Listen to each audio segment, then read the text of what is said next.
Getting set up here, and I'm realizing I still have some of the notifications and things set up from last night's stream, and they're not quite up to date here. So let me just save those changes here on Twitch, and I'm going to save it over on Mixer also, so that the correct video is there. The correct offline video picture is there. Let me upload that. And where is it? Manage channel over here.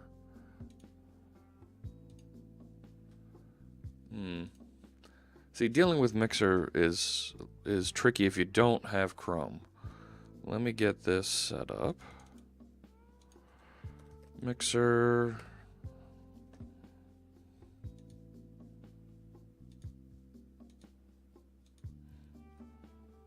Here we go. And so I feel like I have some unfinished business from last night's stream. I felt like I went through and I got some things set up, and it didn't end the way that I wanted to there. It felt rushed, didn't feel the way that I wanted it to. So I'm going to tidy up some of those things that we left because, like I said, it feels bad. Wasn't thrilled with it. So let me finish updating this last image on Mixer, even though you can't see it right now.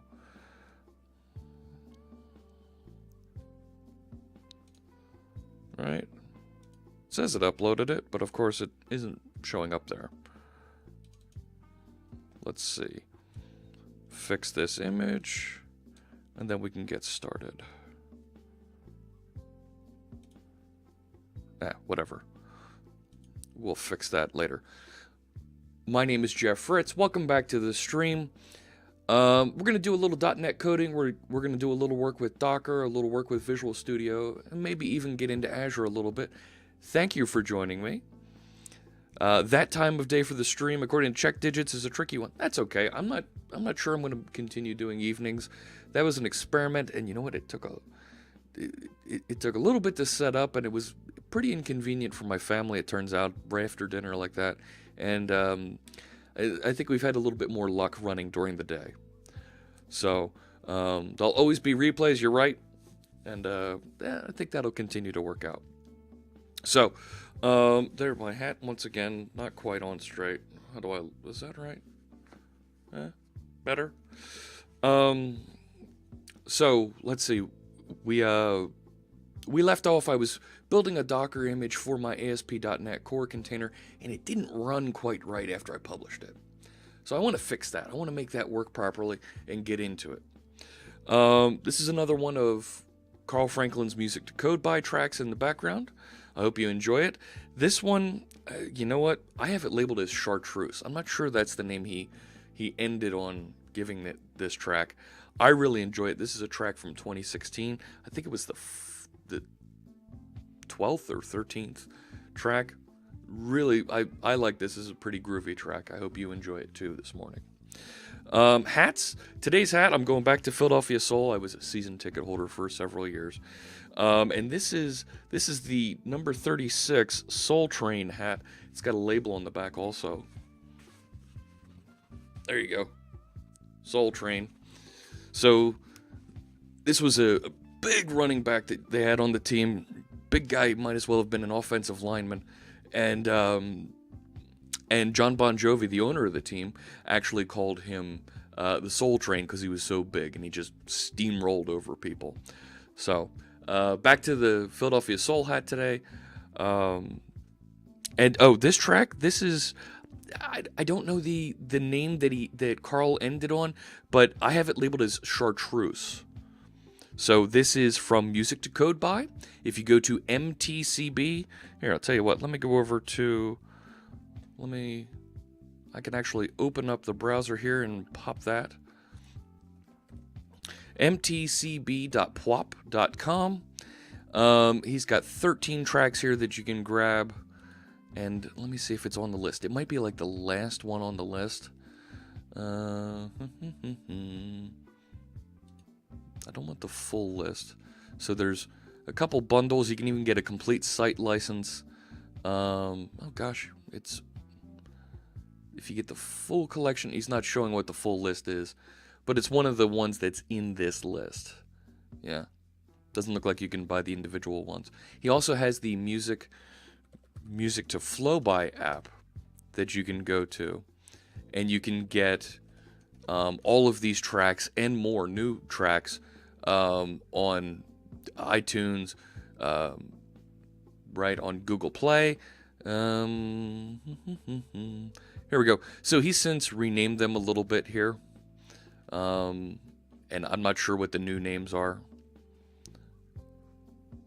So check them out. They're really good, and you get the first 3 free here just for downloading the app. So that is music to flow by in the background. I feel like I need to turn it. Is it too quiet? Do I need to turn it up a little bit?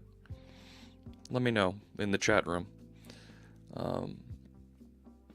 So taking a quick look around here. I had some folks last night actually say they wanted to jump on and try streaming a little bit. That's great. I encourage that. I certainly don't own any kind of intellectual property to the ability to stream content here. Go for it. I encourage you to give it a shot, and I'm more than happy to promote other streamers. As long as you promote me too, that's the way this works. Volume's good, fantastic. Steve Fabian, thank you for this. Oh my gosh, thank you for the subscription. You don't have to subscribe, but I really appreciate it. I did mention on Twitter, and I should mention it here this morning. Twitch is having a charity drive right now with folks who cheer on the Twitch stream. So if you publish a cheer, and it does cost money to do that, but Twitch, and you cheer with the hashtag, I believe it's charity. Let me just double check that. I don't want to give out incorrect instructions here. I retweeted their instructions here, so let me just look this up real quick. Here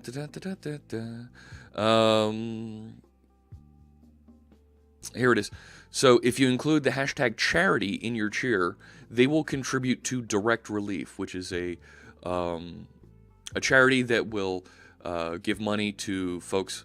They support folks who are poor, need help. Poverty, emergencies, no regard to politics.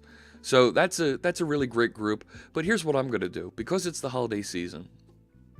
If you cheer, and in a cheer, it's like 1 bit is equal to 1 penny. For the cheers that we receive, I don't want to. I do not need any tips or charity. But if you do cheer, I will take those cheers. I will match them 1-to-1, and my employer matches all my donations. So you'll actually get triple your cheer. And we'll donate that to Girl Develop It. Girl Develop It is an organization that encourages teaching women and underserved folks, give them the ability to learn software development. Great organization started by my friend Sarah Chips and a few of her friends. Check them out. I am very eager to support these folks. So if you want to throw a cheer on here to support Twitch's efforts with with Direct Relief, I'll support you, and we'll further support together Girl Develop It and folks learning to develop everywhere. So there's a little bit about that. I don't think we have any questions that came in overnight. Let me just take a quick look over here. So we went through, and I answered a little bit about debugging V6s. And it sounds like Vortex is having a little bit of a problem here, and I feel like I need to make sure he's online, and we can try and walk through this a little bit together and get to those questions. Excuse me. I did publish a wrap-up blog post from last night, talking about the things that we went over, providing some links to the documentation.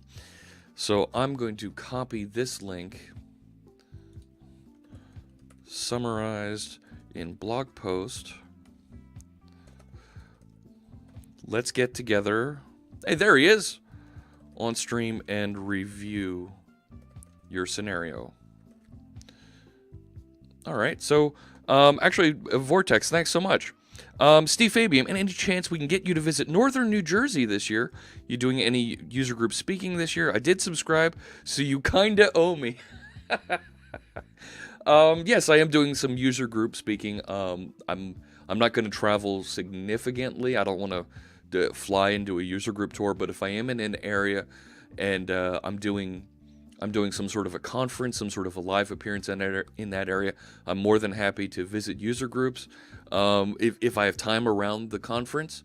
But Northern New Jersey is right here, right in, I don't want to say my backyard, but it's an hour and a half drive from me here. So I would be more than happy to come visit your user group, Steve, in Northern New Jersey, and we could do a talk on ASP.NET Core, on the new things in .NET Core. Drop me an email. I think you still have my email address, and we'll talk through what we can do for a user group visit out your way. I think I saw your post. The times you were looking at in January might not work out for me, but I think I can get up there in February. So let's take a look at that. Sweaty Omar, welcome. It's good to see you in the chat room today. And I will say again, some of you have some fine handles there on Twitch and Mixer. Who was it? There was somebody who had a follow the other day, and it was kicked in the groin or something. I forget what was the. Gosh, I can't remember. It was a good one too. So Matt 250, welcome. So we're going to be doing some ASP.NET Core development here in just a little bit. I want to review DJ Vortex question. So DJ Vortex posted a question, and I encourage any of you, if you have a question and I'm not online, you want me to address in a stream here, go out to GitHub, go to C# Fritz live stream. It's actually pinned to the front of my profile here, and with that lovely face that's better suited for radio. If you go into the live stream here, go ahead and create an issue, post your question, and I'm more than happy to answer it here. Here on the live stream. Now, I actually closed that. Let me go back to your question. So we did a live stream last night, and I answered a bit of DJ Vortex question, and that's great that you were able to pick up and see my comments towards the end and see the post on YouTube and take a look at this. But it looks like you're having a problem, failed to load assembly, and you're having a problem loading the external program. When you're using Visual Studio to build an extension, let me go back and I want to show you my extension that we've been working on here on the stream, Epic Build Music. So Epic Build Music, this is the extension that will play music while your project is building. If you look at how I have my project configured here, and take a look right above me there, the extension project is marked as the startup project, okay? And if you take a look at the project properties, and if you look at, is it debug? Here we go. Debug has start external program. If you go over here, you see it's actually pointing to Visual Studio, and it command line arguments, and it's passing this root suffix exp. Okay, now that was configured for me by default. I didn't have to add anything into it. So by creating a Visual Studio extension project, this was already configured for me. So I hope that kind of gets you to that across that last hump that you're facing, DJ Vortex, and gets you productive building and debugging against Visual Studio. I'm really eager to see what you're putting together there. For the rest of the chat room and the rest of the folks watching, DJ Vortex was talking to me on Twitter about actually embedding a media player, not just something that plays music during the build, but a full media player in Visual Studio, so you could have it as a docked window and be able to set up your favorite playlists and whatever right there in Visual Studio. And I think that's a pretty cool idea. Not quite. Oh no. All right. What's the challenge we're looking at there?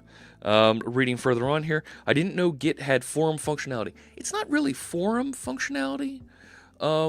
If you look at what we're doing here, all we're doing is we're using issues to ask questions, and you have discussion capabilities on those issues here on GitHub. So it gives us a way to kind of discuss and push those. We'll pull these questions here into the live stream. Because that, okay, so DJ Vortex says, because that bit works, but with F5, I get missing DLLs. If I install the V6, it works fine. I'd have to show you, but we can save that for another time. Okay, let's dig into that a little bit further another time. I'm just going to reopen this then, so we remember to come back to that. Now, the project that we've been working on and that I just can't let go of, like literally I couldn't sleep last night, I was kind of annoyed with this, is inside this project called Rundown. And I asked a question last night, do we want to rename this? Because it's becoming more of stream tools, you know? It's like there's things in here to give me a checklist to kind of manage, here's what's going on the stream, and I want to start embedding that right here in the video.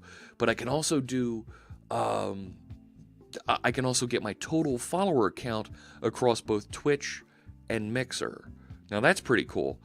But I was having a problem last night when I built my container. It didn't do anything when I ran it. And that felt really weird, you know? Right? So when I'm over here in Visual Studio, and let me reopen that project. So this project doesn't come with. When I start the project and I add Docker functionality by coming down here and saying, where is it? Add, and there's Docker support right here. You can add into your .NET Core projects. Or it's also on the new project dialog. There's a little checkbox at the bottom corner. You can check that, and it'll generate this file for you that has the Docker information. Here's how to configure my containers, and it also generates a Docker Compose project. And the Docker Compose project it's a project in name only. It's really a couple of configuration files, including this Docker Compose YAML file that has information about how to structure multiple Docker containers that we want to run together. And in this case, it's only running one, but we're using, the Visual Studio folks are using this to be able to provide some overrides so that they can run your container and attach the Visual Studio debugger to it. Now that's pretty cool, but there's more to it than just that. And I went digging into this a little bit because right, if I click run in Docker here, right, this is going to actually spin up a new instance of my Docker container and attach the debugger to the Linux operating system inside my Docker container, and I can see and run my application here, right? Now this is pretty cool, right? So if I go to followers count, I get this API that I was building last night, and first off, that doesn't look right. It didn't load my user secrets because my user secrets are actually on my host operating system. They're on my Windows 10 machine, and what's inside the Docker container can't see that. So it doesn't know how to go get all my settings and information for Twitch and Mixer. So we need to figure that one out. But what I was running into was, if I try to run that container natively, right? Let me just show you. When I look at this here, there's Fritz Rundown Dev, right? This is what was built by Visual Studio for me. And if I do a Docker PSA, if I look at all the Docker containers that are running, here it is. And if I just remove that, let's clear that out. Let me try and run this now by hand. So if I say Docker run ITD, so interactive with a terminal if I need it, and detached as a server daemon. Let me publish the port. So outside port, I'll listen on localhost on 8000, and inside it's port 80, and then the name of my, let's give it a name, we'll call this Stream Tools. That's the name of my running container, and then finally the name of the image I want to run, which was Fritz Rundown Dev. All right, so if I say that, now it's running. But check this out, if I say docker logs Stream Tools, there's nothing there. What's it doing? What's actually going on here, right? So let's go a little bit further here. Let's do a docker exec it, and because I want to have an interactive terminal, I want to get into there and take a look and run bash inside there. So I'm going to point to Stream Tools, and I want to run bash and actually get inside of it. So now I've got a Linux prompt inside my container running on my Windows 10 machine. All right, this is starting to get like, oh my gosh, what was the movie? What was the movie with Leo DiCaprio where they were going inside dreams? It wasn't Inspiration. It was, I can't remember. Oh my gosh. And he was spinning atop. Inception. Thank you, Check Digits. This is like Inception, right? Virtual machines all the way down. So if I take a look here, look at this. There's nothing actually in my app container. In my app folder, right? Look, it's a standard Linux machine, but there's nothing here. It didn't actually put anything inside my container. So of course it's not doing anything. Feels bad.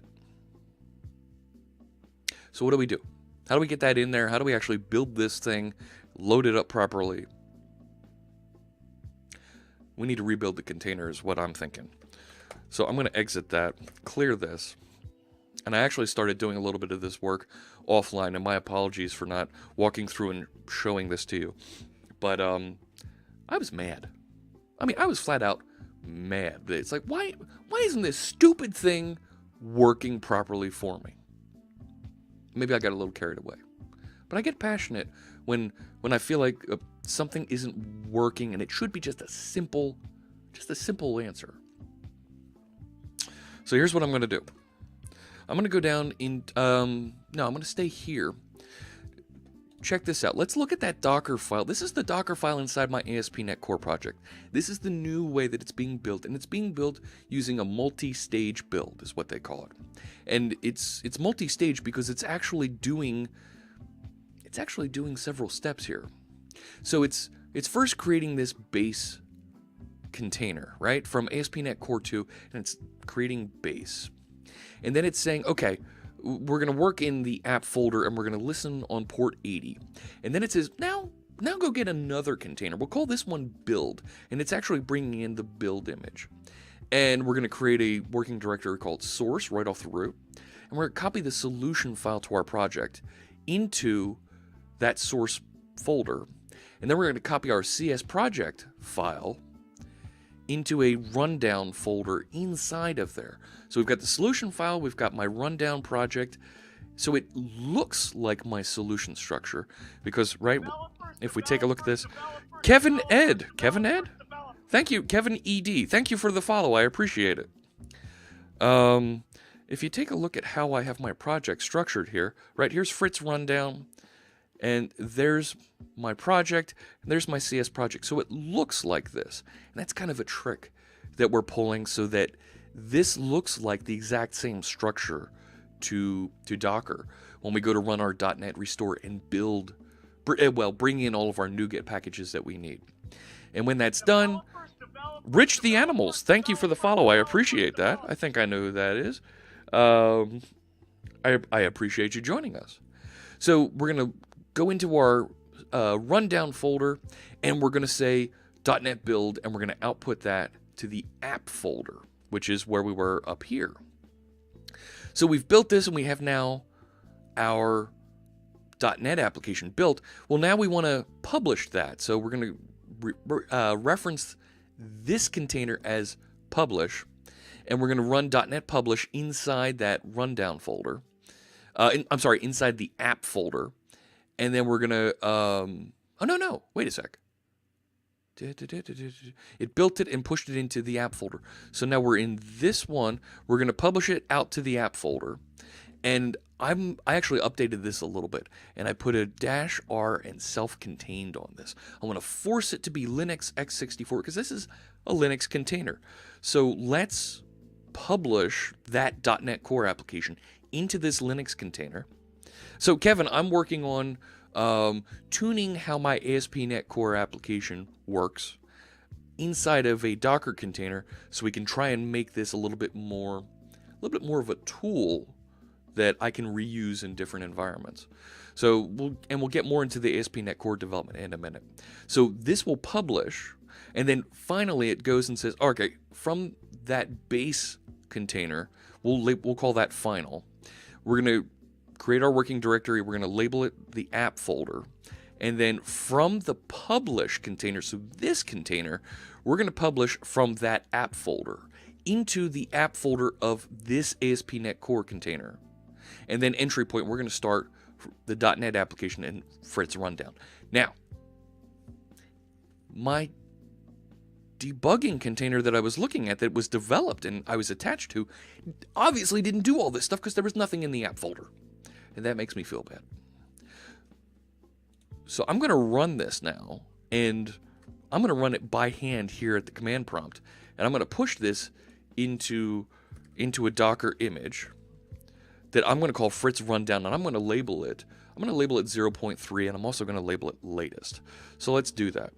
So let's do a Docker build, and I'm going to give it a tag. We'll call this Fritz Rundown, and this is going to be 0.3, and I also want to label it Fritz Rundown latest, and I now need to give it some sort of I'm going to give it, what is it, a file, right? The file that I want to build. And the file is actually down a folder. It's in Fritz Rundown Docker file. And then the context, where do I want it to actually run? I want it to run right here because it's going to run against the entire solution. So let's see how this one works. And I've done it wrong. Oh, rats. What did I miss? I need another -T here, I think. There we go. So now it's building my Docker container. Now see, you can see it running each one of the steps, and I think I may have missed something. I saw a not found something up there. Let's see what happens. And that looks promising.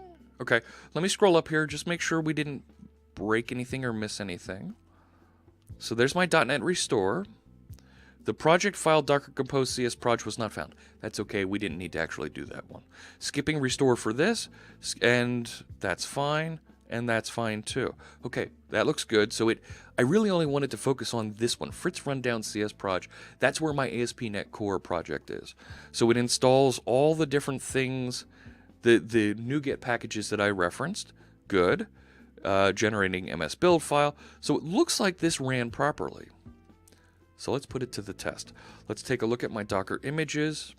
So now I can run Fritz Rundown, and see now it's also leaving this intermediate container out here that I wanted it to remove, but it actually didn't. So I'm gonna clean up here and remove 725, and that's an image, not a container. So RMI gone. Good. All right. So now I can run that, can I? So let's run it.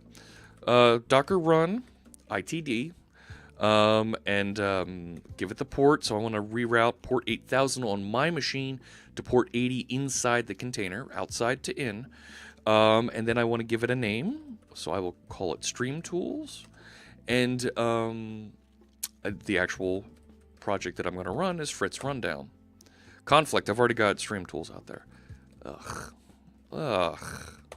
Clear that up. All right. One more time. There it is. Now it's running. Come on. Show me something. Okay. It's running. It thinks it's in production mode. That's okay. But clearly I've got an error dumped out here. Let's take a look at this. And this error is the client ID information wasn't passed through to my configuration. Right? My client information that I set up for configuration For those of you that joined me, you saw that I set up space in app settings for this, right? There it is, right there above me. So these are blank coming in, but I can set these as environment variables and pass them into my application. So what I've done to kind of simplify things here is, I believe, there it is, I created a folder here called runtime, and I've just created a file called env text. There, you can see it. Now, check this out. What I put into env text is I put those environment variables that would have been over here in Visual Studio. Now, when we have an environment variable that we're going to inject and replace as a configuration setting from a Linux machine, you can specify the hierarchy by using double underscore to separate each one of the elements in your configuration. So I want to set my channel to C# Fritz, so it's stream services double underscore, Twitch double underscore, channel equals this. So by specifying this environment variable list file, I can now start my container, point to this and say set these environment variables, and it should load properly. So let's give that one more shot there. So I'm going to remove Stream Tools, and let's, where is it? I have it right here, don't I? All right, and I believe it's env. What is it? What's the command switch? It is env --env file. Yoshimitsu? Welcome. Thanks for the follow. I appreciate that. How come your thing not have any pretty color? Because I'm using the Windows command prompt. I don't have the PowerShell command prompt here running. If I was running that one, I might get some colors. Or if I was running at the Linux Bash prompt, I would get some colors there too. But here in Windows folks prefer Battleship Gray. I think it's not too bad here. All right, so let me run that one more time, and it was now I forget. What was it again? env dash file. All right, here we go. So, all right. --env file, and I called it env text. He needs this one for the birdie. All right. Docker logs, stream tools. Looking good. Let me put a -f in there so we can watch it. Now, if you've seen one of my previous streams, you would have seen that when the tool that I'm using is trying to connect to Mixer, it actually opened another browser and wanted me to OAuth authenticate, wanted me to log in. And looks like that's what Mixer is trying to force us to do here on inside the container. And that's, yeah. Right, looks like this timed out. Yep, one or more errors. All right, so it looks like my Mixer service didn't connect and is functioning properly. So let's go pop open another. Let's pop open another browser here, and let's go to localhost 8000.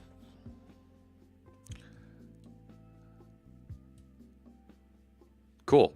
So there's some of my content, and if I go to followers count, I get my followers, and that's my Twitch followers. 180 folks. Thank you, Twitch followers.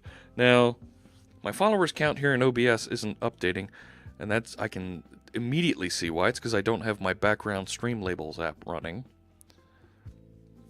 Let me start that, and we should see that number up there update as soon as this resets. And once again, the goal count up at the top, it's not updating at all. It's just saying 160, and it's not showing me, right? The 180, that feels bad. So here comes stream labels starting up, and it'll start writing to that file. There you go. Now I've got the followers 180 up in the corner. Fantastic. That's what I was looking for. So I've got my followers count. That looks right. But now I've got Mixer not behaving properly because it wants to do this OAuth thing. And I don't have a browser because it's running in a container. And I want this running headless like a service. So what do? I think we need to refactor how we're accessing Mixer. So let me detach from that. If I do a docker ps8, let me shut this down. So docker rmf, stream tools, and it's gone. Fantastic. I want to save that command that I used to start this. This right here. So what I'm going to do is I'm going to highlight this. Control C. And I'm going to open this, and I'm going to just call this run.command. Yes, create a new file. I'm going to paste it in there so I can run and just get my container running whenever I need it without having to type all that stuff, right? So now I've got that out there. What else? I should probably have a build command and save off that weird build statement that I had to run. So let me go find that docker build statement. There we go. So let me copy this one. Okay.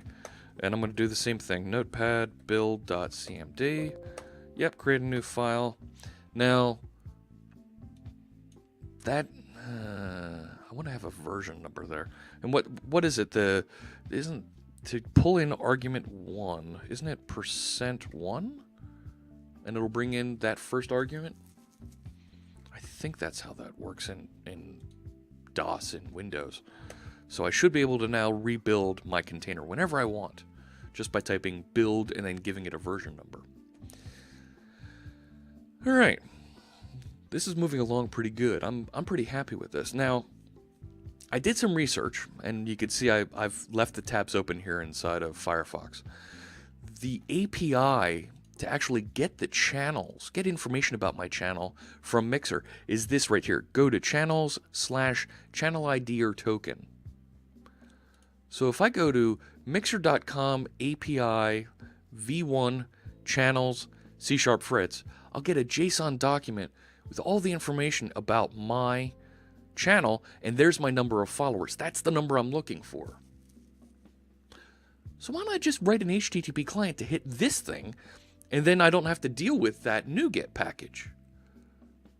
I don't have to OAuth because this doesn't require authentication, right? If I look at my API reference here, only these things with a padlock require some sort of authentication to go hit. So I'm going to be rate limited. Okay. But I can hit this like every 2 seconds and bring back and get that follower information. So let's do that. I'm going to go back over to my project, and I'm going to start removing some of these other things that were hanging out here and try and make this a little bit easier. Let me reset this back to 100%. It sounds much better. What sounds better, Bruno? How you doing? My approach to working with Mixer there? So let me close out some of these. My Twitch, there's my Mixer service. That's where we're going to be working. I'm going to leave that one. Leave that one. Leave this one. Don't need that. Let's see. So I'm going to go back into my project file so I can right click and choose Edit CS Proj.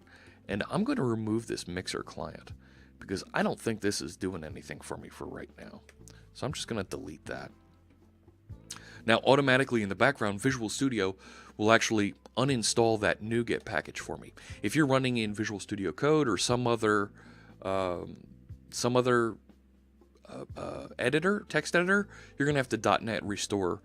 But when you do a .NET build, it'll actually do that restore automatically for you. So all right. So here I am in my Mixer service, and I was using this Mixer connection to use a Mixer client ID to go out there and connect and figure things out, and it just... That's a little... Bruno says, yep, going straight to the Mixer REST API. I agree. So let's do this. I'm going to get rid of this bit here, and I think I'm going to do I think I'm going to do an HTTP client and directly access it. So let's get rid of that. I also don't need this expanded channel model. I don't need that. And I don't need this list of scopes anymore either. Let's get rid of these.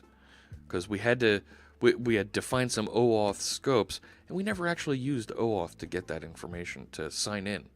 So, don't really need that either.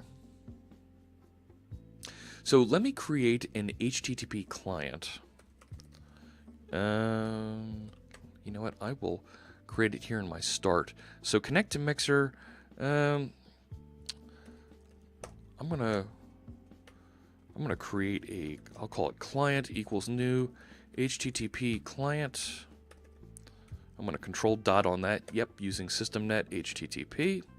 And actually, don't I want to do HTTP client dot, isn't it? Oh no. All right, we'll do it that way.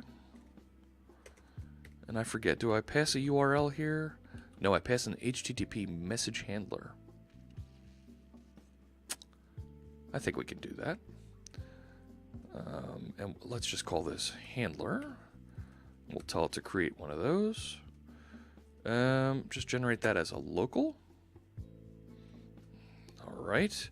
This I'm going to generate as a field so that it's available for me and I can continue to hit that same field. So this should be a new HTTP message handler. All right. Now, what doesn't it like about that? Can I create an instance of that? What is it? HTTP message handler. Nope. This is a request that I'm doing, right? So it's a new HTTP request message. I think that's what I want. Method. Yes.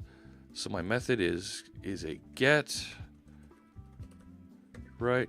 Get. And my request URI. So here's that URI that I had over here that I was putting together. So let me grab that. And let's just assemble it right here. No, you know what?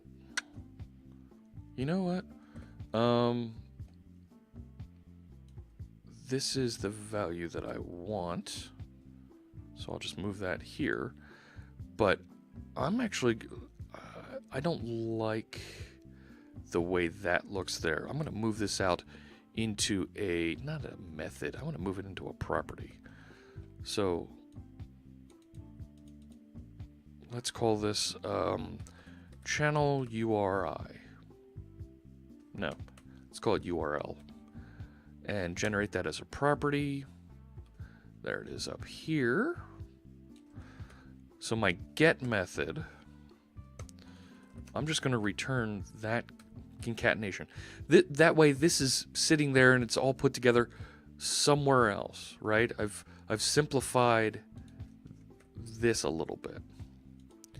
So now, why doesn't it like that? So string, so that's a new message. And that's because this doesn't match. It's not a handler.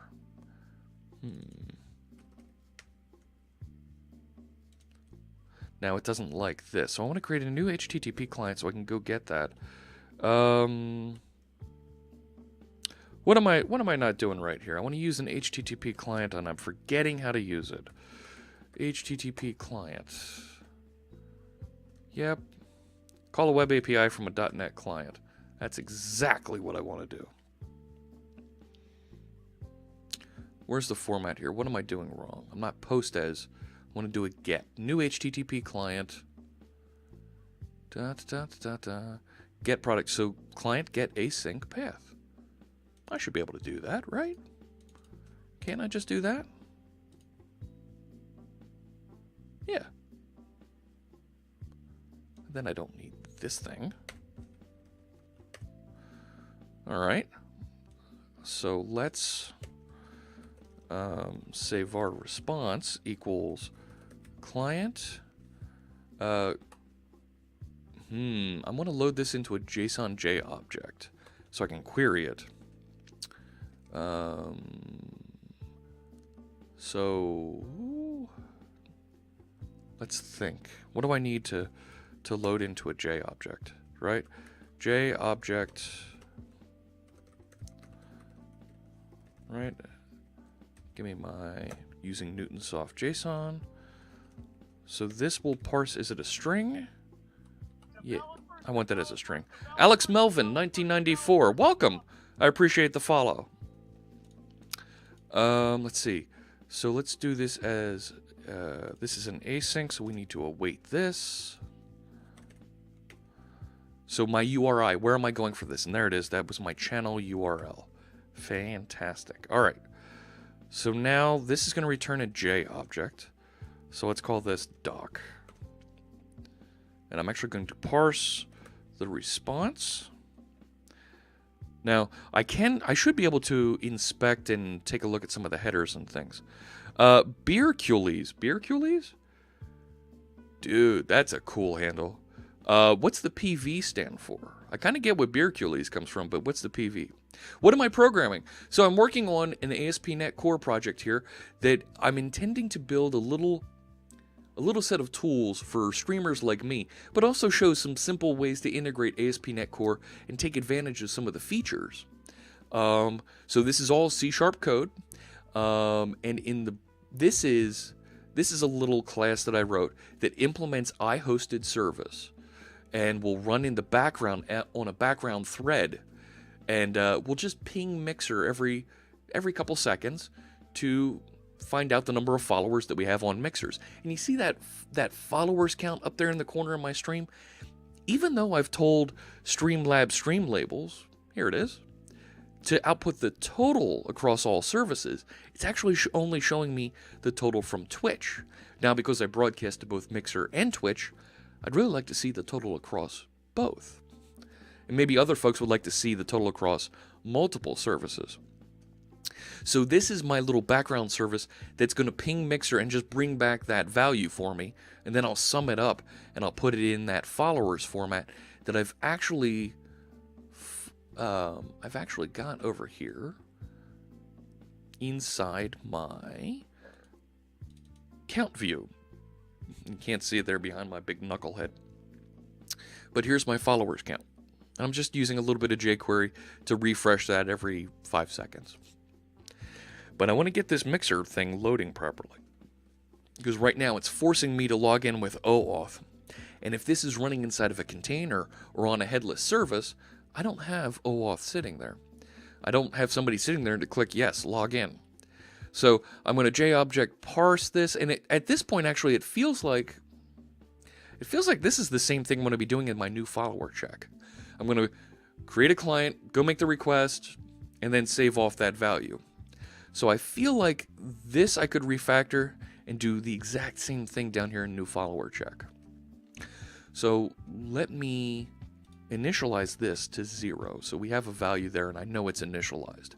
It also allocates, by explicitly initializing this, it also allocates that memory space for that value. So let me come down here. So I'm JObject parsing my current follower count. So by using JObject, I can actually use link to navigate my document here. So looking at this document, I just want to go select the num followers. So I'm going to say the current follower count is actually doc dot, can I say first? Num followers. Right? Cannot be used like a method.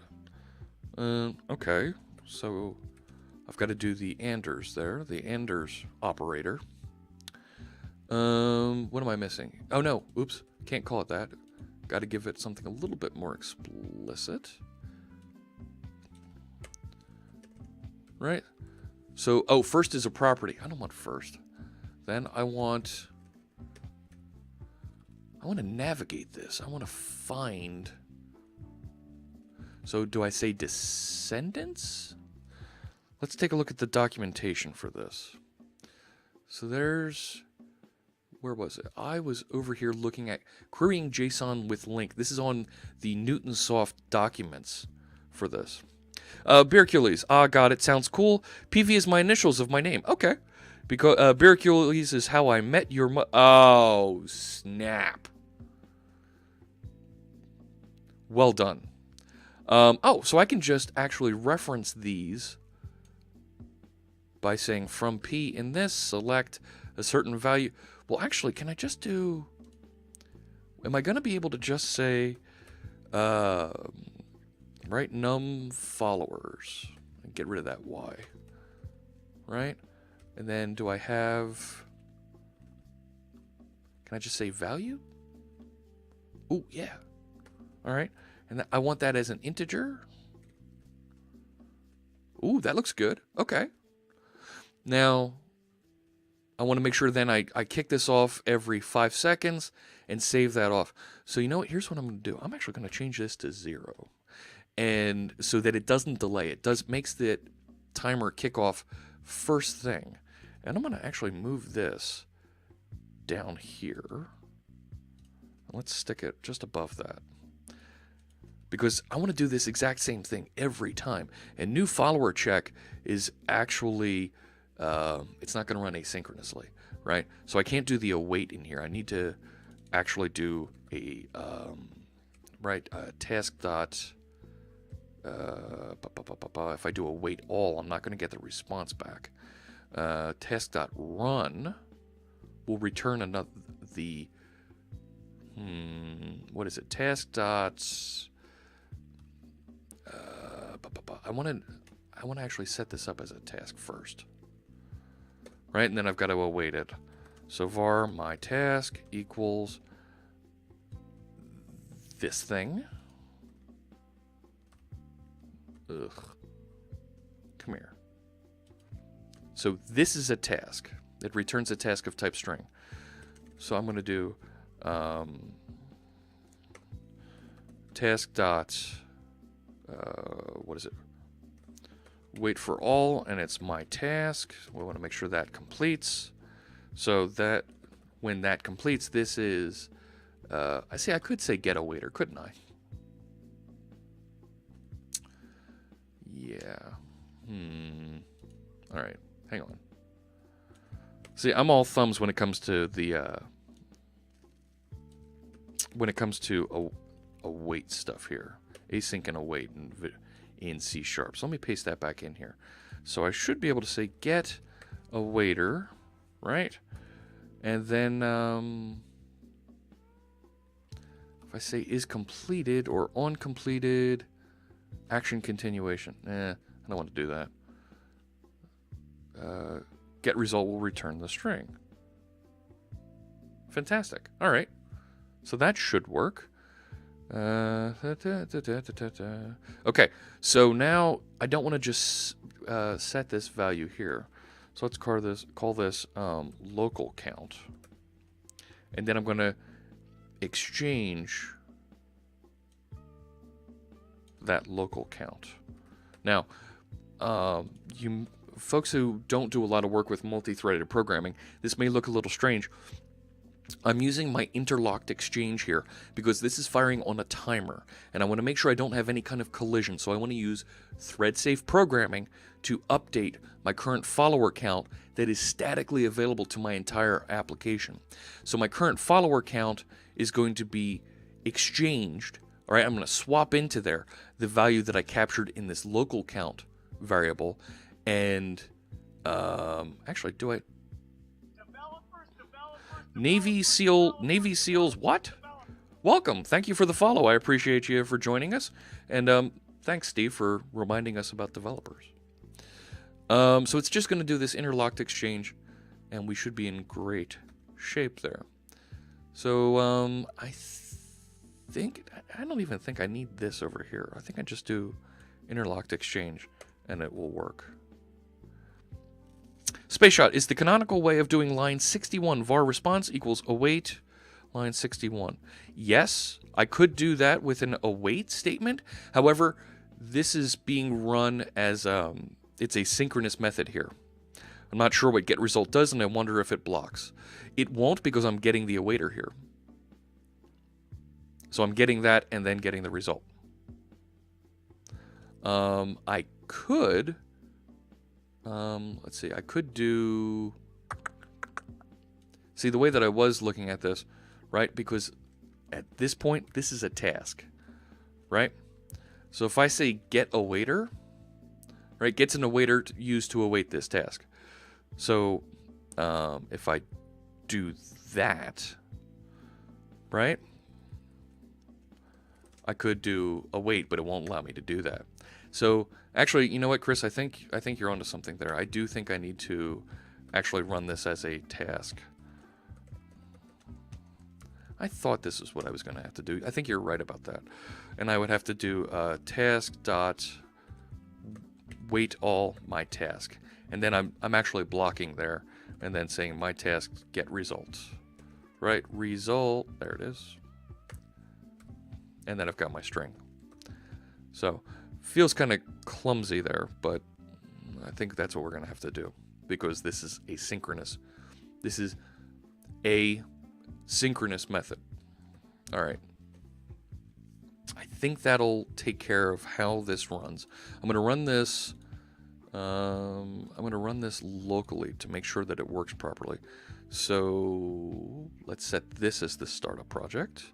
Now I've got red lines here. It doesn't like something in this file. I've got some extra using statements that it doesn't know what to do with because I removed that NuGet package. So let's clear those out. Let's see if I can actually get my mixer number here coming back properly. So let's run this. Here we go. All right, so there's my default rundown page. So let's go to followers count. Perfect. I've got my number coming back. And that looks like it's going to run properly, pinging Mixer every time there's an update. So I'm pretty happy with that. So let's stop this. I'm going to first commit my changes. Right, so let me add these new things here. I don't want to add in my runtime, but I do want to add my build command. I'm going to leave that runtime folder up because that's kind of private to how I run this. And let me commit the rest of these files. Updated to query mixer, the mixer API directly. Push that. Cool. Okay. Now if I did that build statement, right, I should be able to say build 0.4. Hey, look at that. It put in the 0.4 correctly in my label. Fantastic. All right, so building almost done. And looks pretty good. Let me look at my collection of images here. All right, let me get rid of that 0.3 and that extra none that's sitting there. That was 2 fox dog, and that is 228. Cool. There we go. So now if I try and run my 0.4, which is the same as my latest, I should be able to actually run and navigate this the way I want to. So let me go into my runtime, and let me just do a run. We should see this run properly. Let me take a look at my Stream Tools logs. All right, look at that. It's already up and running and listening. So let me go here. So there I am pointing to localhost 8000. And gosh, actually, because I have a jQuery bit in there that's refreshing this followers count, it's already got it running properly. And if I go to my API for the followers, I still get the 230. Fantastic. My image is working the way I wanted it to. That's great. I'm really happy with that. Now, the other thing we did last night was we logged in, we created a Docker private registry on Azure. So let me show you what that looks like. I'm going to go to my Azure portal here. And you can create this real easy by just clicking the plus here and looking for registry, and there's an Azure container registry that you can create. just a few simple configuration items, and you'll be up and running with an a Docker container registry just for you here on Azure. And underneath access keys is where it has all the information for you to log in and log into your container. Oh, thank you, Beercules. I hope I'm pronouncing that properly. I appreciate you following. Let's see. Vortex. Well, what I thought would be the hardest bit turned out to be not so bad. Winamp visualizations inside a Visual Studio extension. That sounds pretty cool. If I look at my repositories here, you'll see the first instance of my container registered with the 02 tag. I'm going to go and push up a 04 tag. Now, if you want to see how I went and created, how I pushed my container out here, there's actually really good help file. Let me close some of these extra tabs. Let me come back to that mixer one. I was just looking at this, but I put on my blog here a couple links with last night's rundown for how to create that Docker private registry and how to publish the image. And that's actually what we're going to do right now. We're going to publish that image using the Docker CLI. So I'm already logged in to my registry, and I can actually do a, where is it? I need to do a Docker tag. And then I'm going to do a Docker push. Where'd it go? Docker tag. See, it is right there. I'm going to do the exact same thing except pushing to my registry over here. So here's my Docker images. And you see the one that I already tagged, 02. So I'm going to give it this exact same thing, except I'm going to call it 04, and I'm also going to call it latest, so that I get that one coming down. Little tip aside, you can close tabs by clicking onto it with the middle mouse button. No need to hit the X. You mean like my scroll wheel? Hey! Alright, I learned something new today. Thank you, Beercules. And, little personal note. I actually, I have celiac. I'm one of those gluten-free people, but I actually have the allergy and I can't drink barley. So, gluten-free beer is a good thing, and actually I'm big into hard ciders. So, there you go. Alright, so let's tag this. So git tag, and it's in Fritz registry. I name everything after myself. I'm a little egotistical like that. Azure cr.io, and this is fritz.rundown. And then I'm going to give it the 0.4 tag, and I also want to give, it's the source that I need to name. So fritz.rundown latest. I think I put this the wrong way. Fritz rundown 04. What did I do? It's right there.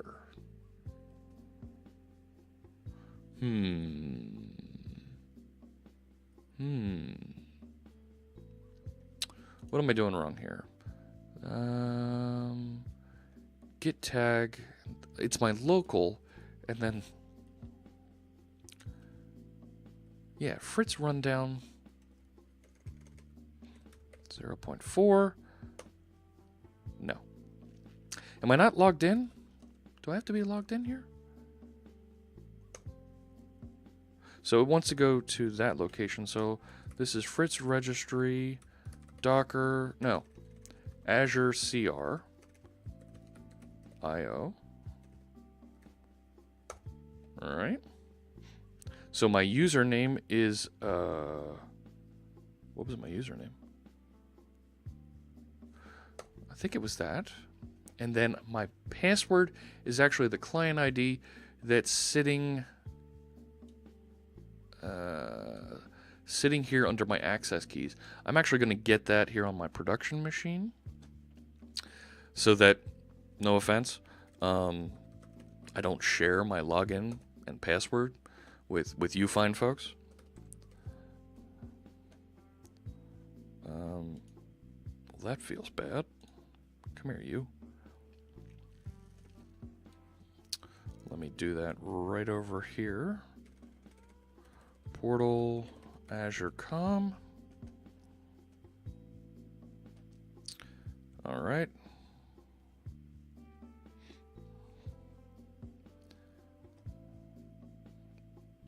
Waiting. The Azure portal looks really nice, but it takes a long time to load sometimes. Here it comes. All right, so I've got my registry open down here. And access keys.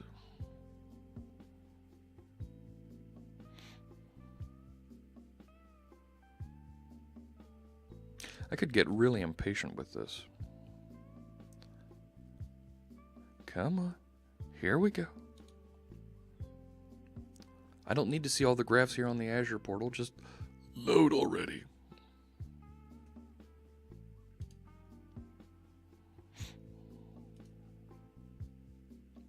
There we go. All right. Yep, so now I've got my password copied. Paste that in there. Login succeeded. So now let me try that tag again. Failed to resolve. What did I do?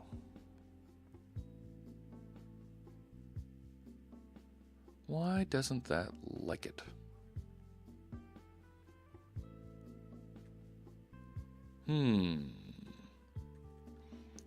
Right, Docker tag. My local. We did this last night. It worked great. It worked great.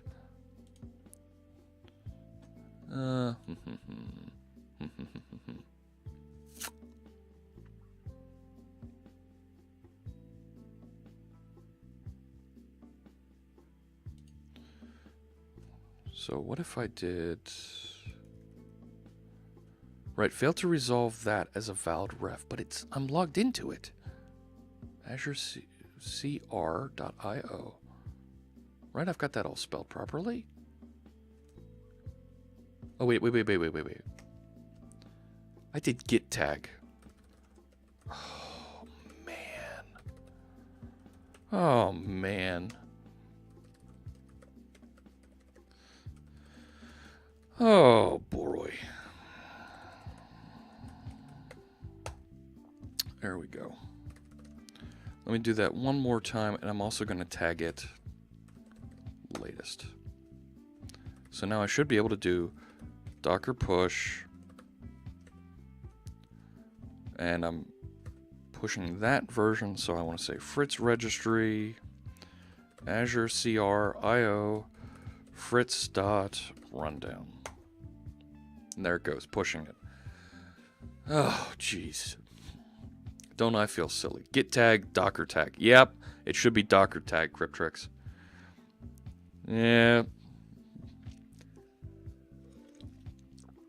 All right, so now it should be out there. If I go back to this and I do a refresh, there it is. 04 and latest are available now on my Docker repository. So now I'm going to go to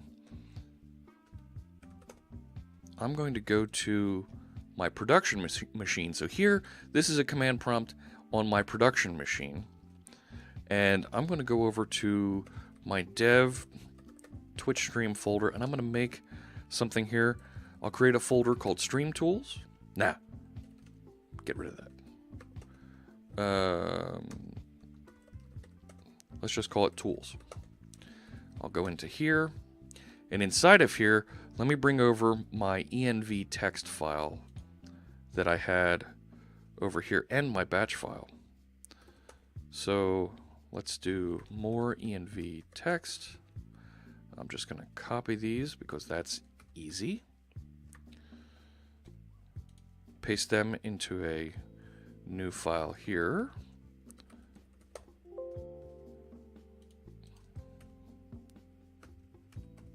Okay. And that was down on my other screen. My apologies. I'm going to take a look at that run command. I'm going to copy this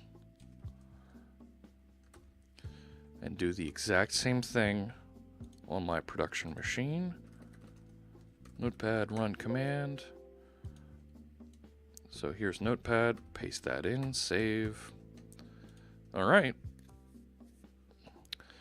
Let me look at my Docker images here. So there's my 0.2 version that didn't really work right. Do I have anything running out here? Yeah, get rid of that. 3 Charlie, gone. All right. Docker pull, Fritz registry, Azure CR IO, fritz.rundown. And yeah, I know you're using the latest tag. Come on.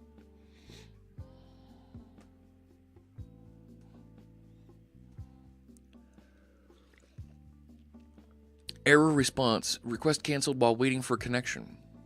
Exceeded while awaiting headers. Oh, you know what? I set up my container registry with the lowest amount of resources possible because I'm not going to be actually bouncing off of there too much.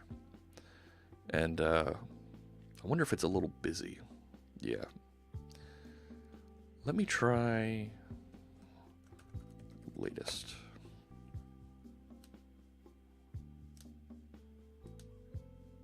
So I'm specifying the tag here to try and force it to pop. Try and get it to come down and join me here real quick.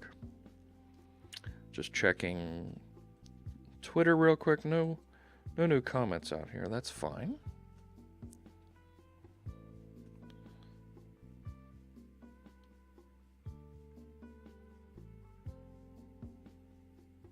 All right. Still nothing. Still nothing. What did we set up bad over here? Let me come back. Let's look at this. So it's definitely got my content there, but I should be able to pull this down real easy.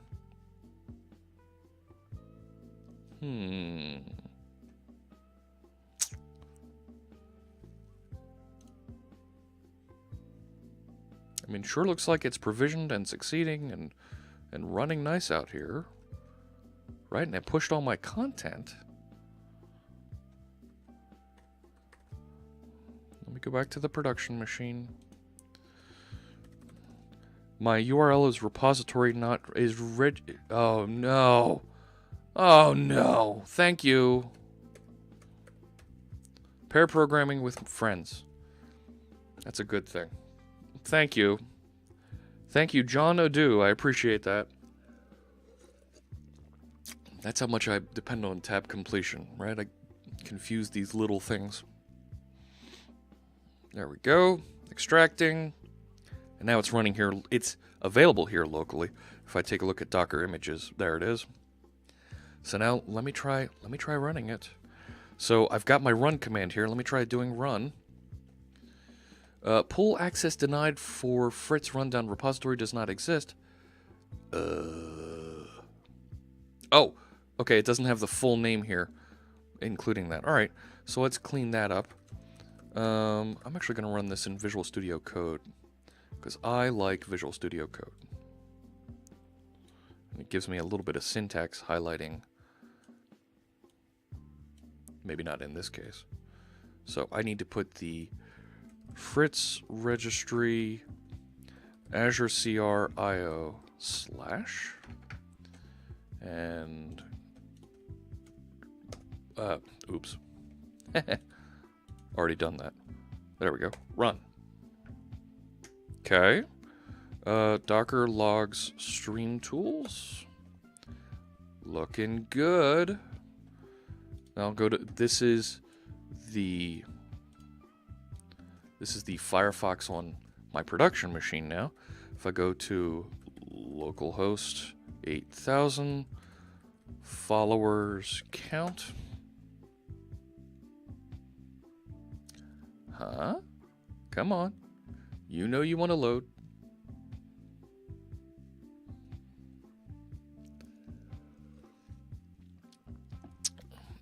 And come on.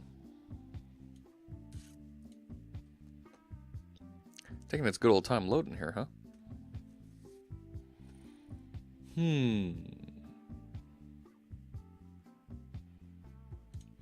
right? This pushed port 8000, yeah.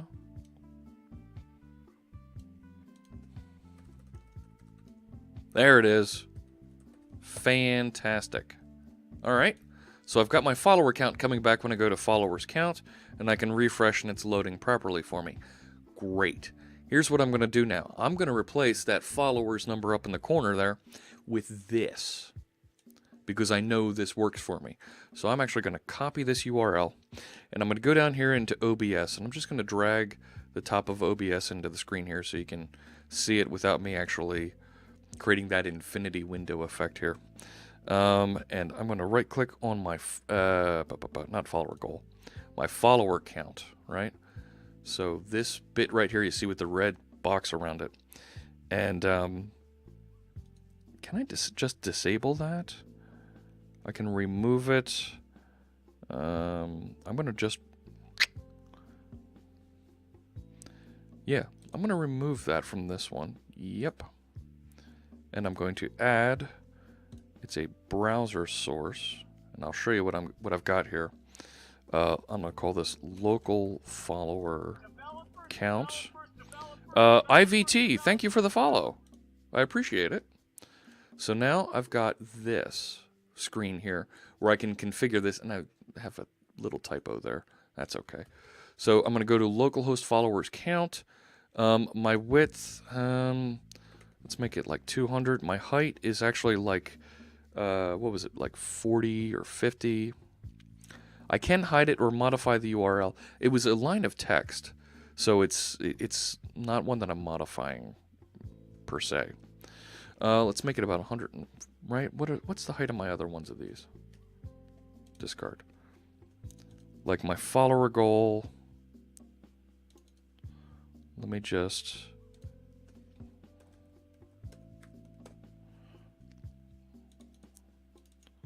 Right, my follower goal is 50 pixels high. All right, so I'm going to look at the follower count here, and look at that. Brooklyn Dev, thank you for the follow. I appreciate the follow, Brooklyn Dev. Hope everybody in Brooklyn's having a great morning. That looks pretty good. Shutdown source when not visible. Yeah. Refresh browser when seen becomes active. Nah. All right. So now, where is it? So now, right, look, it's, oops. OBS is kind of getting grouchy here. Doesn't want to be half on one screen and half on the other. It's actually over here in the corner, right? I'm going to move that back where I had it before. See if I can shrink this just a little bit. Get it to fit exactly in that spot I had it. That's not bad. What do you think? How we doing? Is that all right? But now it's code that I control, I can change, I can update, and I don't have to think about, oh, is the provider going to be updating this? Are they going to make it a little bit easier to use and whatnot? I'm actually going to see what I can do to edit the transform just a little bit and see if I can nudge it up just a smidge. How's that? What do you think? Cool? So, and that 233, did that, I didn't notice, did that update as we had Brooklyn Dev join us? Did that number change for us? Perfect from check digits. Chris, eventually I'll replace all of Streamlabs. Maybe. So that's actually one of the next things that I wanted to look at was the event list over here. So the event list is just a list of followers and whatever other events that are happening. I certainly, since I'm now tracking new followers, Brooklyn Dev, yes, it did update. I'm wearing the QA hat for now. Thank you, Brooklyn Dev. Oh, here comes Duncan Kruger. Let's watch and see if that 233 updates. It should take just a few seconds here, assuming all my jQuery is running properly, right?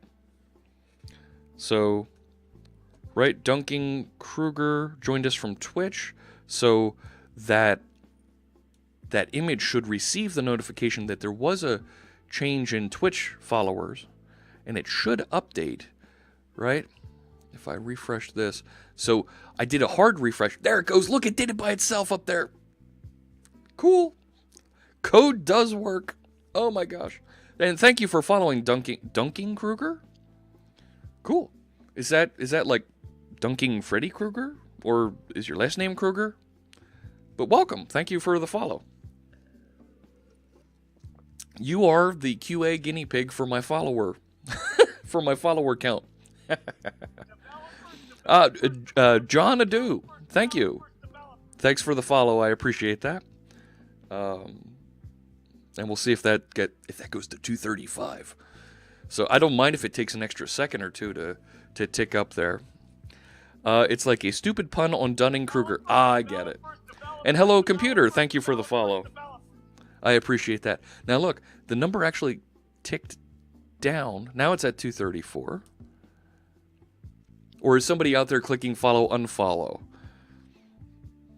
Trying to be funny. There's 235. And it updated in both places. Fantastic. All right.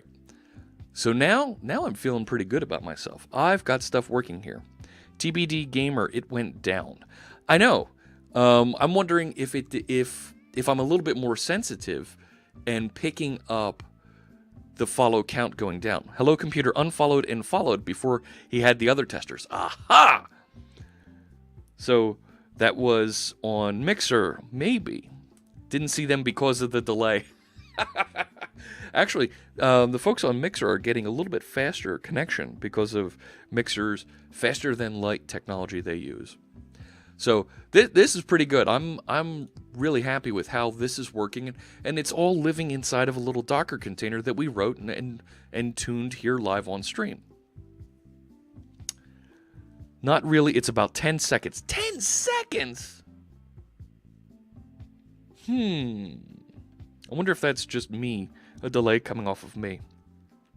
But it says I haven't dropped any frames, and I'm pushing about 2,500 K a second now. So I think we're doing all right. Let's see here. I think the next bit that I really want to work on, the one that really annoys me, right? So I mean, followers, that was a big thing up there. But I want to do that goal bar at the top, right? And that's a pretty simple. It's literally a rectangle that fills up. I feel like we should be able to do that one pretty easy.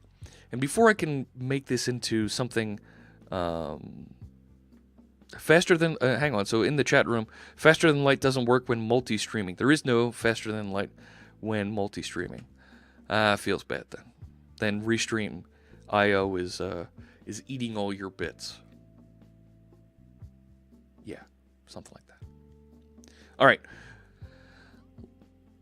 I want to work on that goal bit up there, but I think I can close out this feature stream that I've been working on, squash that down, merge it all together, and publish that back out to my Git repository. So let's go back up here. Let's do a Git status. Yeah, that's fine. And I think my branch is up to date with what's in GitHub. Come to Philly.net and see the latency in person tonight. So Chris is from my local user group, Philly.net, at the local Philadelphia area user group here. That's in Malvern, Pennsylvania. So what they're doing, they're actually starting to stream on Mixer their meetings. So you can see their meetings live in person, ask questions there. But if you're remote, if you can't get to Philadelphia, if you can't get to the Philly area where they're hosting that, you can check out the PhillyNet Mixer stream. Chris, why don't you post a link to the PhillyNet stream there in the Mixer chat room, and it'll hopefully bounce over to our friends here on Twitch, and they can join in as well.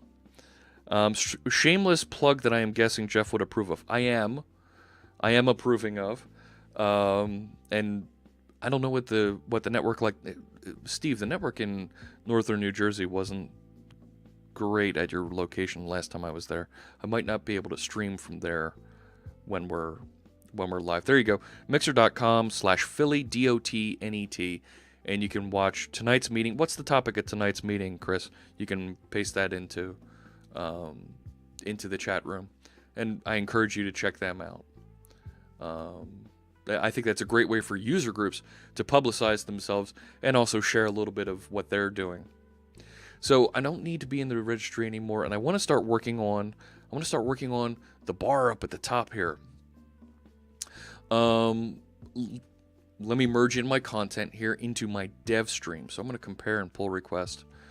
Not against master, but I'm going to merge that into dev. Able to merge, of course. So, yep, that's good. So we'll create that pull request. All right. And I'm going to squash and merge. Do that. Now reading Twitch followers, able to read Mix followers, added follower count user interface, updated to query the Mixer API directly. Yes, do it. Fantastic, and that's merged into my dev branch. So because that's there, I can now delete my feature stream services integration. So that branch is gone. Fantastic. All right. What? New merged event list. Yeah, we'll look at that later. All right. So here, let me do a git status. I'm actually going to check out dev, and I am going to delete my feature stream. Feature stream services integration. Good. Let me do a git pull, so I've got the same thing as what's out there on my as what's out in GitHub. Let me make sure my runtime. Yep, that still has my stuff in it. So there you go. The topic for tonight's meeting is React versus Angular versus Vue. It's a face-off, bake-off. Start with each framework and see which one you like. That's cool. That's a cool topic if you're into JavaScript. All right, so I've got this here now. If everything's up to date, if I go back over, yes, reload my project. Yes, reload. All right. That's fine. It's cleaning up my Docker containers for me. Now, I want to build that goal up at the top, and at some point I want to make that configurable too. So like my followers count, right? That followers count view over here, right? This theme here, I feel like you're going to want to be able to inject that as something as configuration. But I'm not quite sure what would be a good way to do that and make this a generic tool. So for right now, I'm going to leave that be. But I want to work on the bar up at the top, right? So I feel like, so the bar, it's a goal, right? So I'm going to start off by adding a view, and I'm going to call it goal. So this is under my followers. It's under my followers controller here. And I want to do almost the exact same thing I have over here for my count, right? So let's I get rid of this. I don't need that.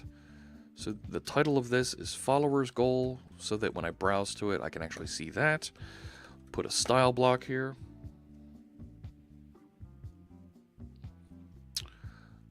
Let's see. And now I can actually start building some of that user interface. So let's see.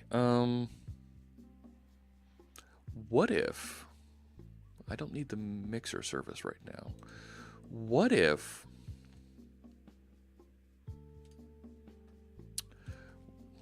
well, we got to take in a model, right?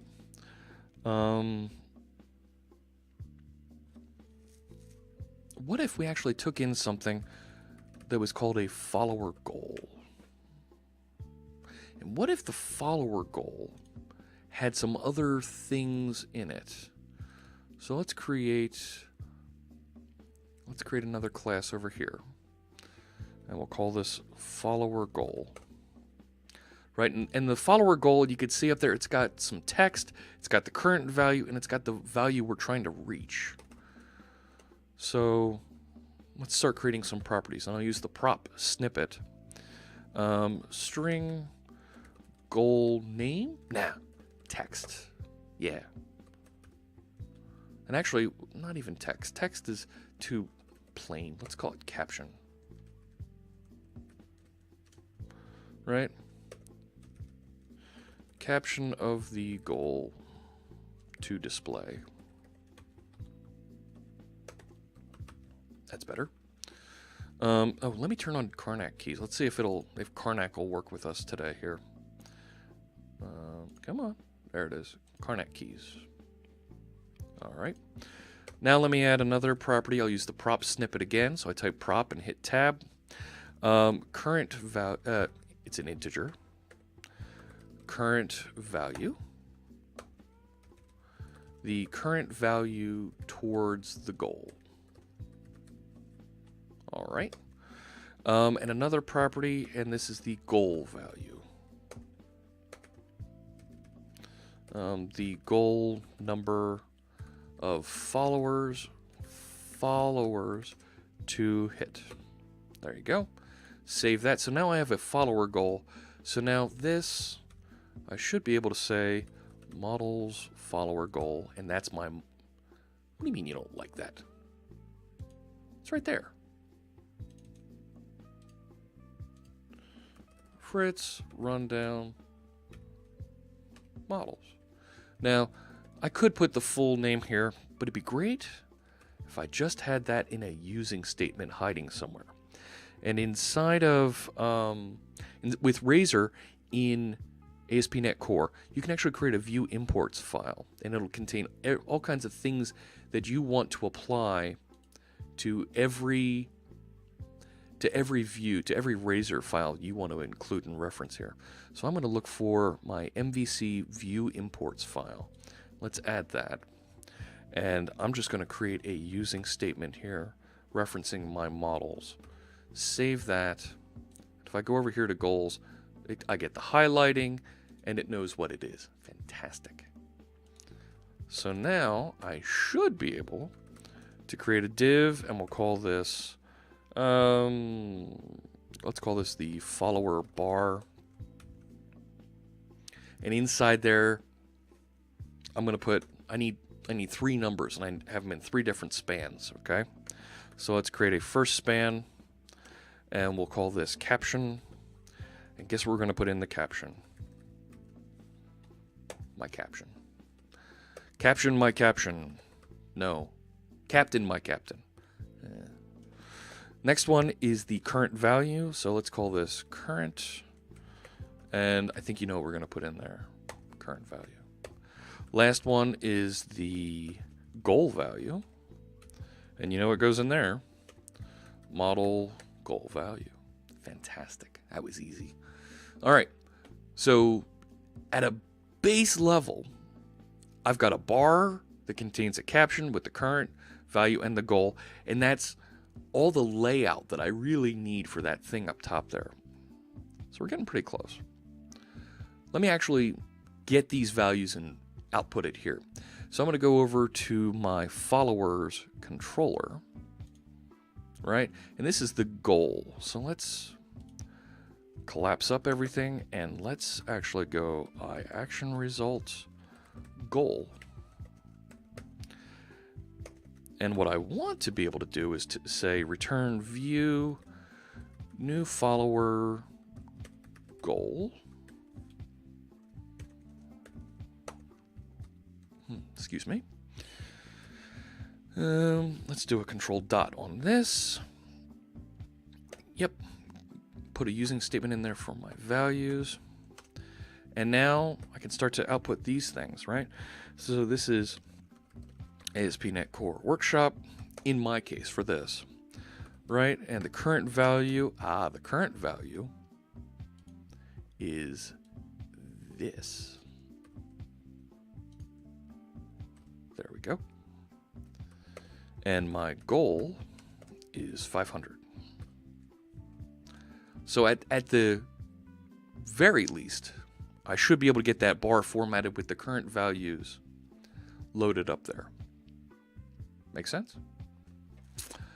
Let's see if I can get that to load up, and then we'll start doing some styling, getting it to refresh. And then I think we can parameterize this thing too. Let's take a look. Followers, goal. Fantastic. Because that's really all I wanted, right? I've got the total between Mixer and Twitch, and then I've got the number at the end. Now, okay, I don't have the bar look that we see up at the top, but we're close. We're close. Okay. Next step. I want to actually feed in my goal value and my caption as two different values here on the command line, on the URL line, so that I can pass them in from OBS and I don't have to modify my code every time I want that to run. Or even put them into environment variables. Ooh, I like that even better. Put them into configuration.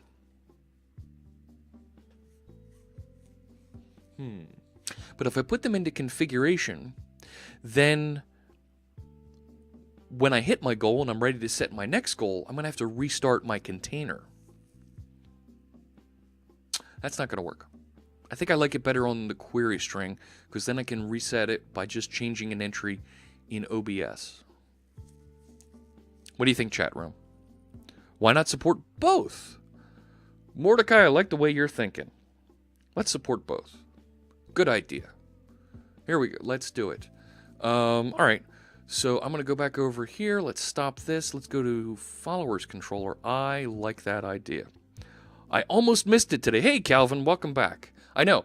I kind of snuck in here, and I was angry at where we left off last night. So I'm going to start off with a string that we will call caption. And we'll have another one we'll call an integer, I guess, that we will call goal, right?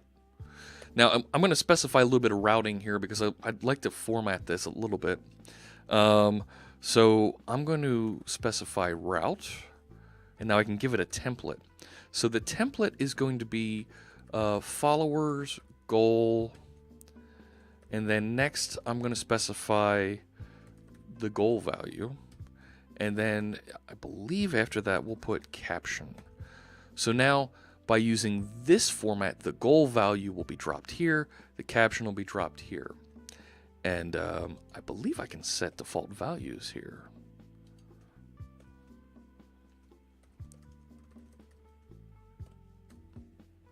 And then if I'm correct, I should be able to do that and that. Give this another shot and see what it says. My friend Dan Roth kills with these things. He's really good at working on routing.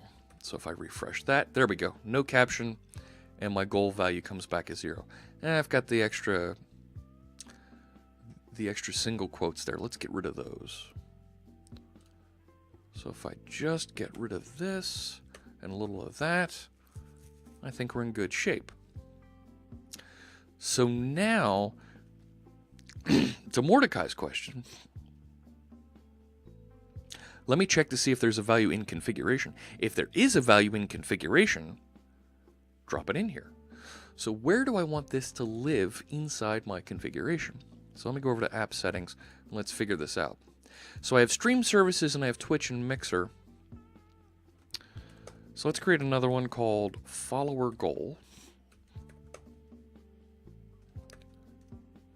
And we'll put caption, ASP.NET Core Workshop, goal, 500. TBD Gamer, thanks for the follow over there on Mixer. I appreciate it. So the goal here, the goal that I've laid out here is if we hit 500 followers, I will host an 8-hour ASP.NET Core workshop. It will not be recorded, but it will be live for you to be able to attend, tune in, and learn a little bit more about ASP.NET Core from the get-go, building building a real ASP.NET Core app from start to finish over the span of 8 hours. It'll be one Saturday afternoon, Saturday morning into the afternoon, my time. And I hope we get there and some of you folks find value in that. Encourage your friends to join too.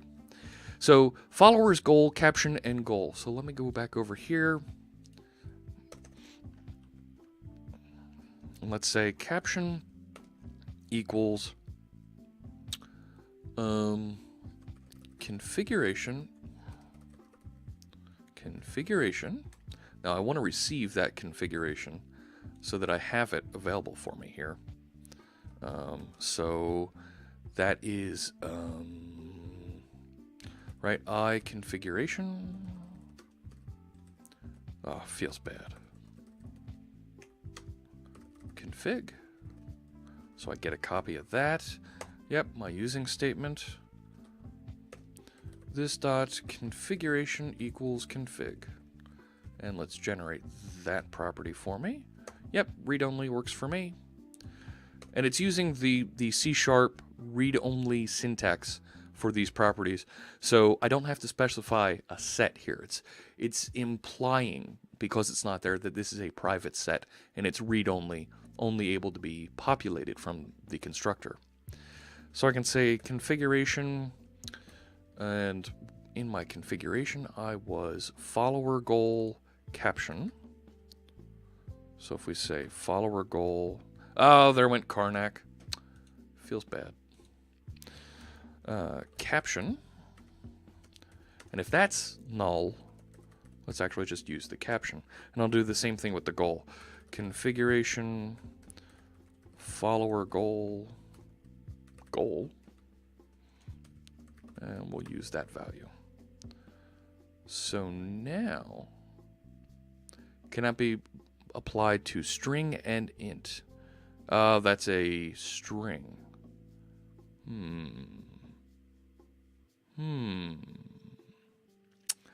I need to do like a parse on that.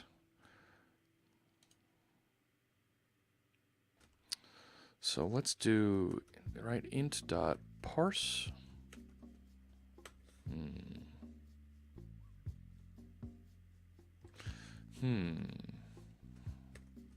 If I do it like that,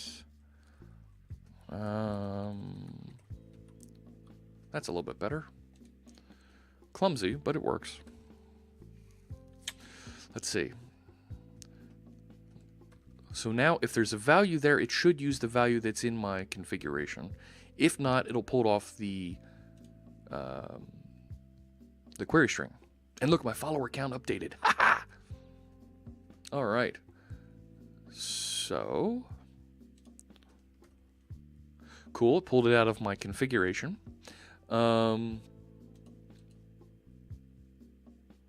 it's the wait a sec.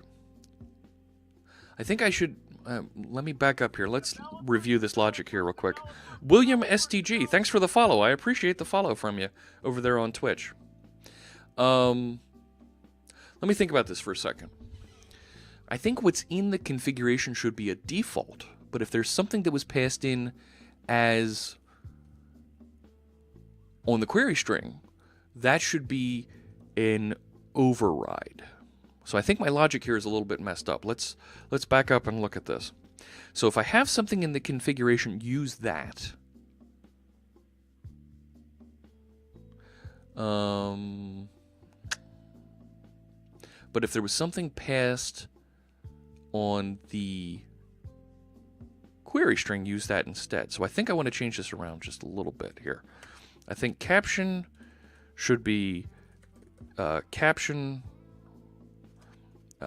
If caption does not equal no caption, use the caption. Otherwise, pull what's in configuration.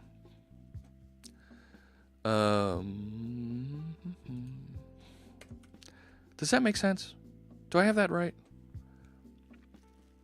Then I'm not going to get my default value of no caption, right?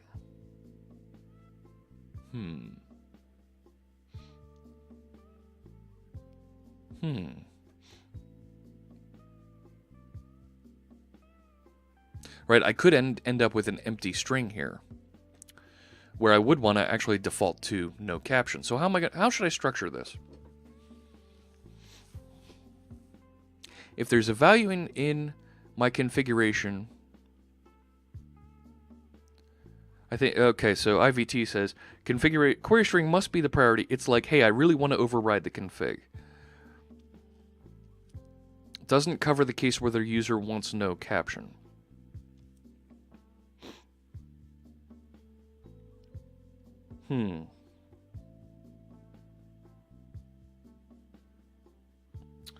What happens if the user wants no caption? They just want it listed there. And try sending in empty through the query string. Let's come back to that.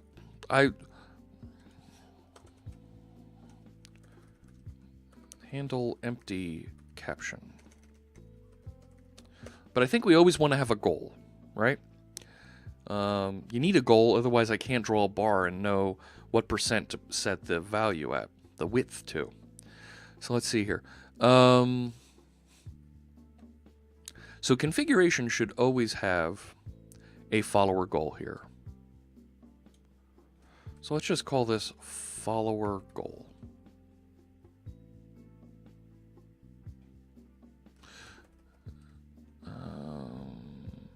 Yeah.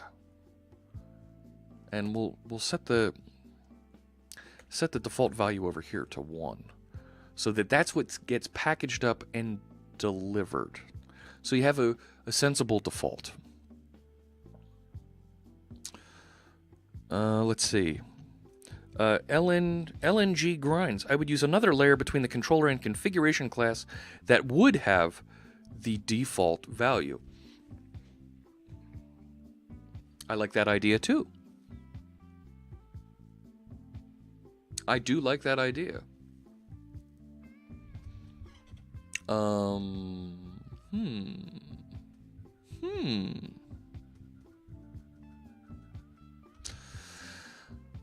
Default configuration wise, yeah. So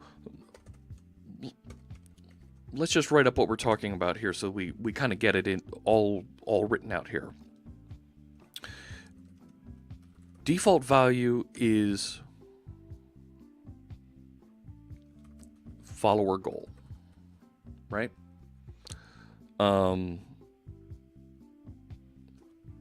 First override, override priority. No, override. Yeah, priority 2. So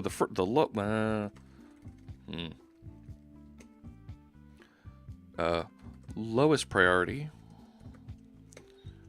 is what's in configuration.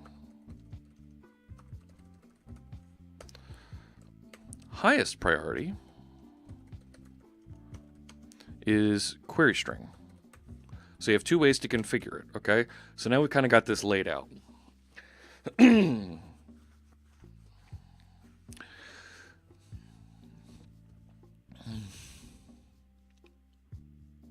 Okay. And we need to figure out how to handle an empty caption. So let's get rid of that, because I think that's confusing things. Question is whether this configuration setting will be used in different contexts. You know what? I'm gonna invoke Yagni on that. I don't need that yet. Let's refactor later and figure that out. But you make a good point there, LNG grinds. I don't know if it's going to be used anywhere else, but Yagni, I don't know if I'm going to need it yet. Right? Yagni, right? Yagni, you aren't gonna need it. Yagni, okay? It's a Scrum thing. So I'm going to invoke that for right now. You make a very good point. Not supporting an empty captions is a valid stance. Absolutely, that's a good feature. How do we handle that? So if the default value is the words follower goal, And the lowest priority is what's in configuration. And then we're going to override that with what's in query string. Let me create then a follower goal configuration. Yeah. So I'm going to go over to models. I'm going to create another class next to this. Yeah. So let's create another class. Excuse me. Follower goal configuration. And this implements iOptions. Right? Implements iOptions? Yeah. All right. So, what are you upset about?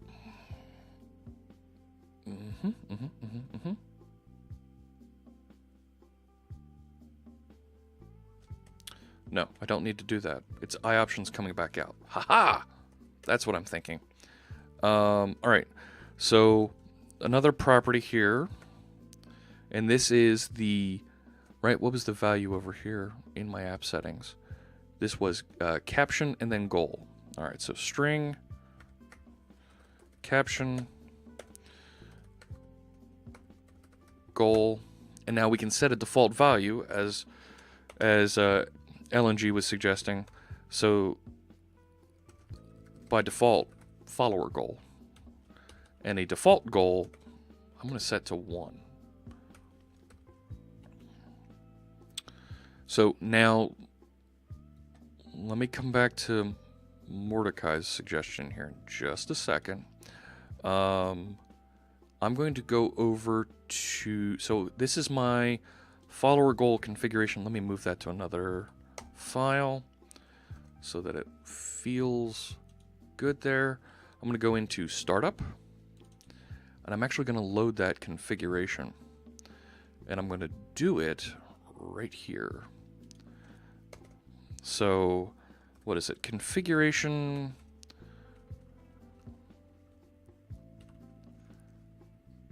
Oh gosh, what is it to load configuration? I've done this so many times, and I've got samples. Oh, if I got samples. I've got samples showing how to do this, and I can't remember exactly how to do this. And I've done it in a 10-minute tip before. And I'm blanking on how to do this. Do I have this loaded into LNG Grinds? Thanks for the follow. I appreciate that. I think I have my configuration in a repository here. No. I did it during the Microsoft Virtual Academy. Ha! No, it wasn't in that lab. I did it in the intermediate. Was it in the intermediate or was it advanced? No. Where did I do it? Here it is. Here it is. Here's how I did it. Startup. So for those of you who haven't seen, I have a couple of Microsoft Virtual Academy videos out there. They're free for you to watch.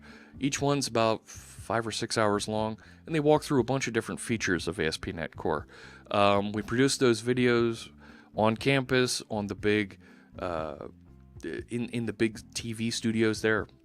Really cool videos. I encourage you to check them out. It's my entire team that I work with, so it's myself, John Galloway, Maria Nagaga, and of course Scott Hanselman presenting and showing how to use ASP.NET Core.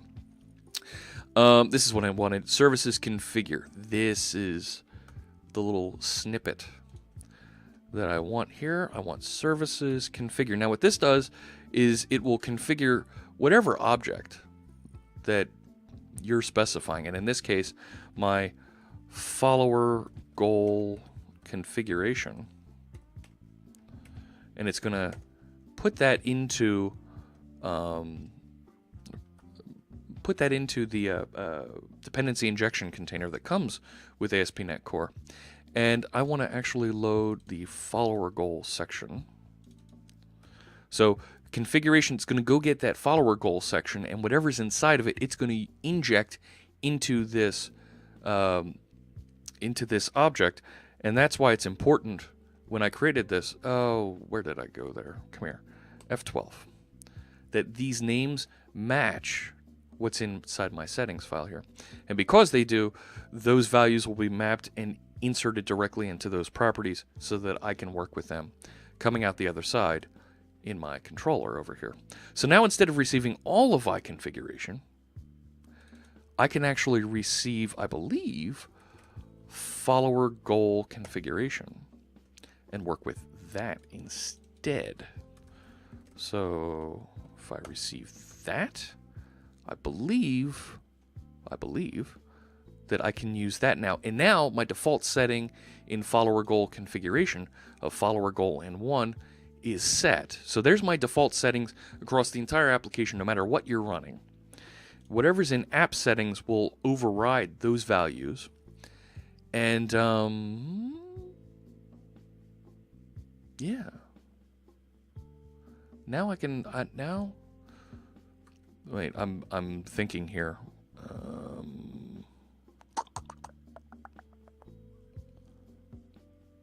Right?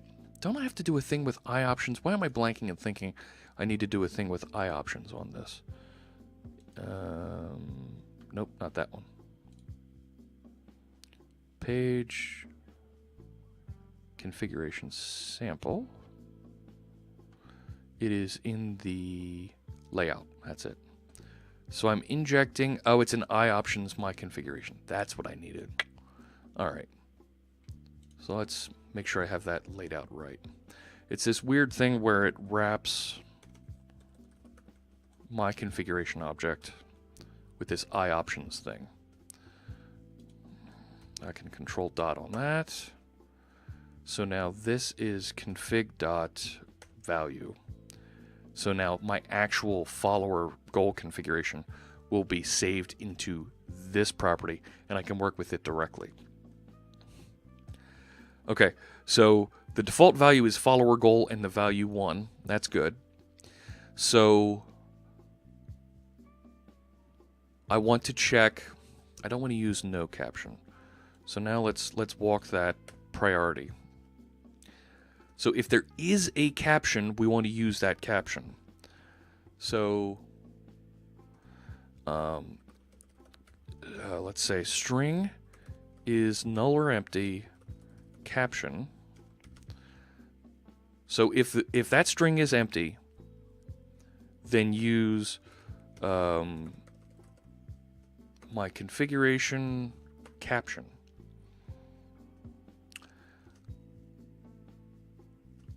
Otherwise, right, because I'm using a ternary expression here, right? So everything before the question mark, this is a Boolean that it's going to test. This is a if then else, right? If this is true, then this. Otherwise, whatever's over here. Otherwise, use the value that's in the caption. Now, I want to address Mordecai's question there that empty captions should be a valid stance, and I agree. So let's do this. Let's make the keyword null valid here. So let's say if caption equals null, then use the empty string, otherwise that value. What do you think? Does that address your concern, Mordecai? Does that fill that need? Let me know, and we'll make that work. So now I'm going to do the same thing down here. So now if goal equals 0, and it should never equal 0, looks good to me. Fantastic. So if goal equals 0, so it wasn't passed in on the query string, then we're going to go get configuration goal. Otherwise, we'll use the goal that was passed in on the query string. And I think that fills our need here. So now let's run this. Let's see what my ugly bar looks like. There it is, starting up. Close that. Don't need that one. Don't need that one. Let's refresh this. Oh, feels bad. What did we break? Nothing's coming back. Why is nothing coming back? What did I do? Oh, wait a sec. it wants, right?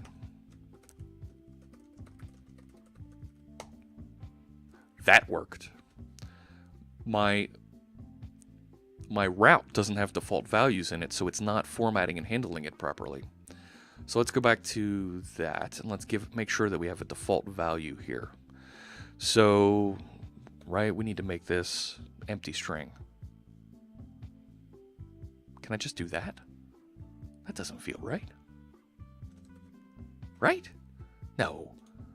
It can't, like, just me putting equals like that. That really doesn't feel right. Right?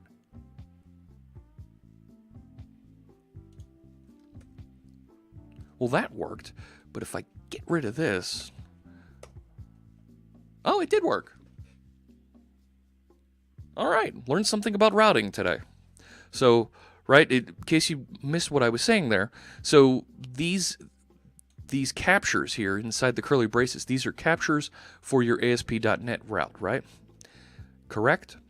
So we're going to capture and put into the goal value here whatever is inside the first path.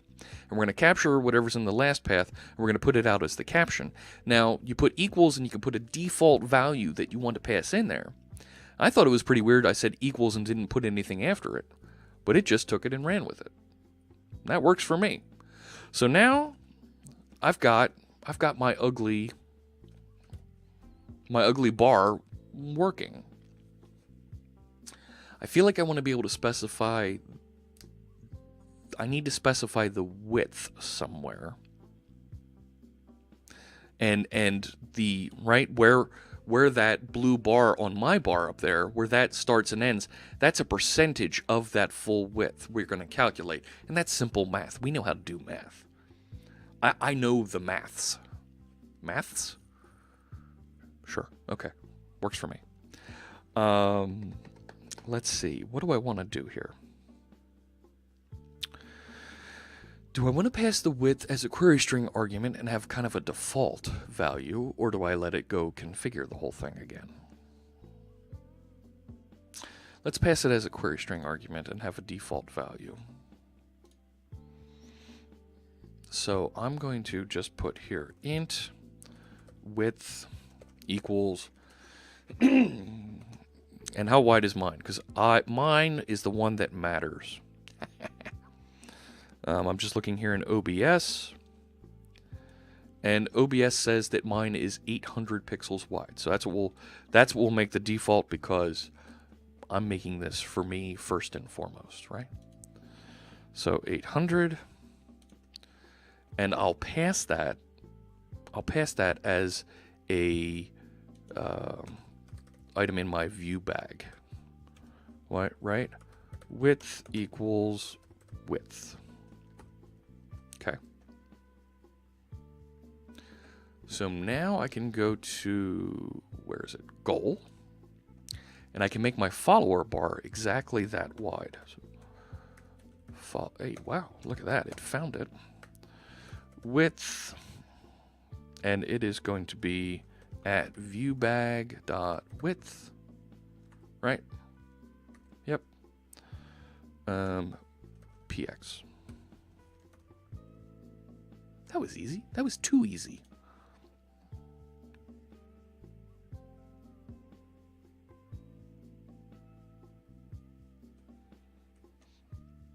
Let me come back to here.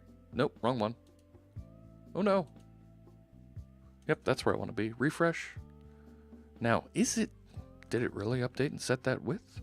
800 pixels. So it looks like it should be. I think spacebar in caption, parsed from the URL in real life, will be encoded like %20 or something like that. Let's check that out. DMG INCC. Is that Damage Inc? Welcome. Thanks for the follow. So let's change that to a %20 in there. And it parses it and puts that out there properly. So here's the thing. Here's the thing, and you make a good question there. Bandurge? Bandurge. Or is it Bandurge? Whenever you use Razor to output here, it automatically does the HTML encoding for you, right? If I did HTTP raw on this, and actually, let me show you what that looks like. not HTTP, HTML.raw, and wrapped the caption like that. Save. Refresh. And you take a look at what's here. It still puts, well, no, wait. Let me put that %20 back in there. Because you're right. That would be the correct value. And it... Stop it, Firefox! %20 rocks. It still turns it into the space when I do HTML raw. Okay, so you're not going to see that %20 come out because we're good like that. And actually, no, it's still Firefox changing this up on me. I'm not concerned. It looks like it's working properly. Feels good to me. So let me replace that. Okay. Cool. Now, it is setting the appropriate width for that, but I need to start styling this thing. So let's put a border on it, just so we can see it. Solid, and let's make it black, just for right now. Are you kidding?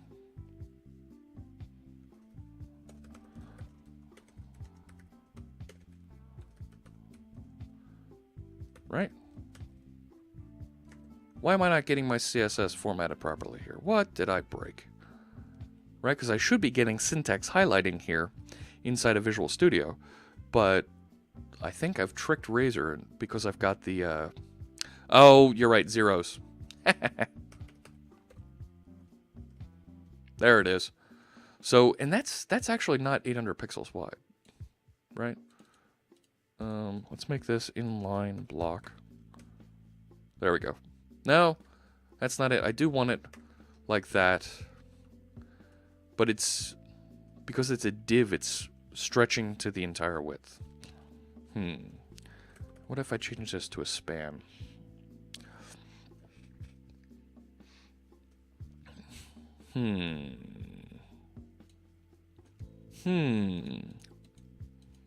It's still filling the full thing.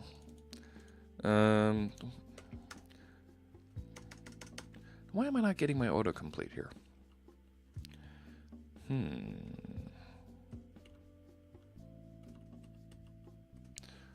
Oh boy. Move these up here. Now it's still not going to give me my autocomplete. Because I have this thing. Nope, doesn't like that either.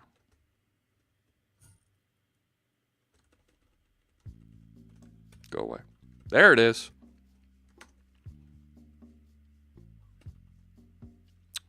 If I do...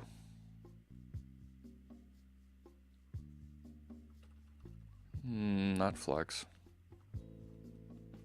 No, none of the tables. Because I only want it to be as big as that 800 pixels.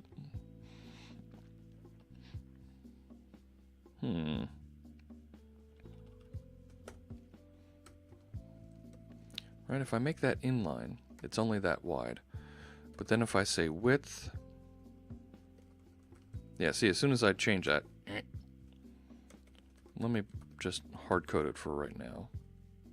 No, and it's not going to force me to that width. An inline block. Well, that actually, look, it stopped. It didn't go the full way. That looks right. Okay. All right, I like that. So I've got my border. I've got that. I should have my background color. My background color... Let me set my body background color as well. By default on my stream, it is 333. Okay. My font... You had space between number and PX. I did.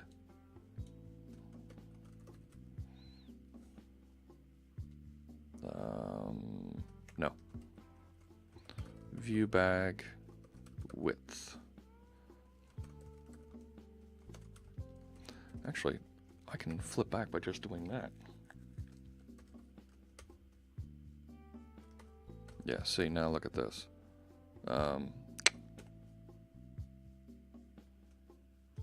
Right, what is it to flip back? I thought it was at and it flipped back.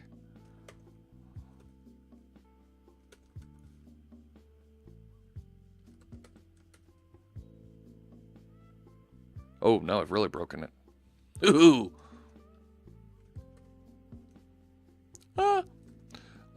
Gosh, I forget the razor thing. Razor syntax change to text. I forget. That's not my browser.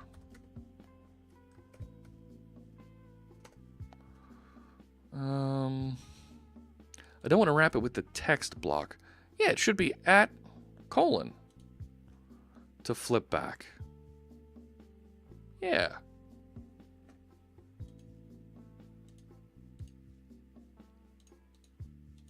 Right? Doing that should just work.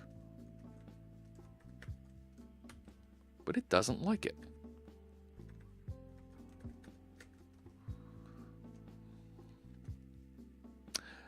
Can only be used inside of an at. So if we did this...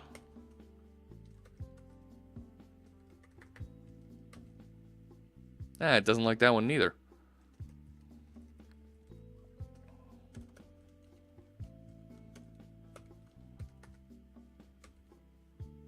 Ooh, jeez.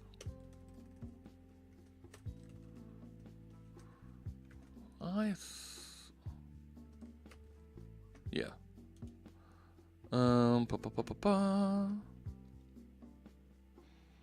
It's razor syntax for ASP.NET Core.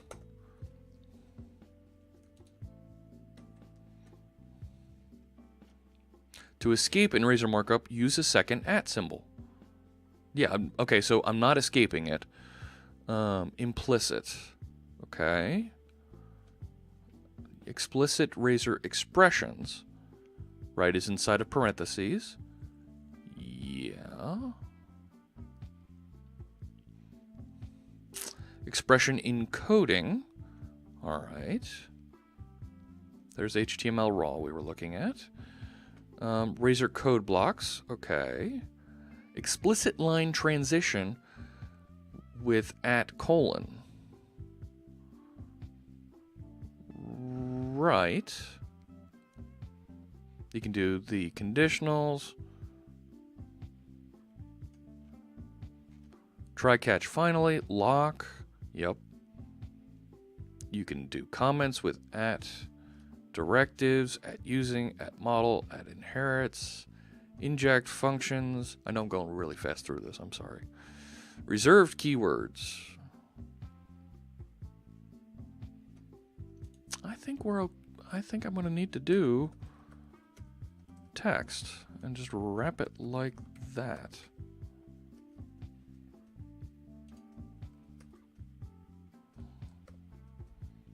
Which now, of course, puts the word text there.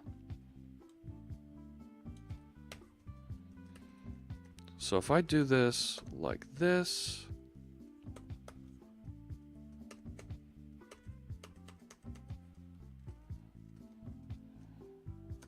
I could then do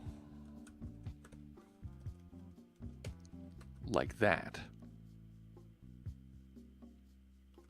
But I want this output. Is it at viewback width?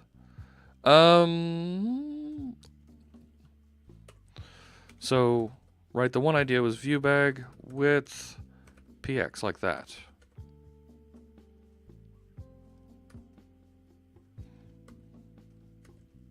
There you go. Thank you. Who was that who had that? It was LNG Grinds. Thank you. All right, so I've got that laid out, but it's still, I mean, this feels really bad that it's turned off my CSS formatting because it sees some razor in the middle of this. So, where can I put that?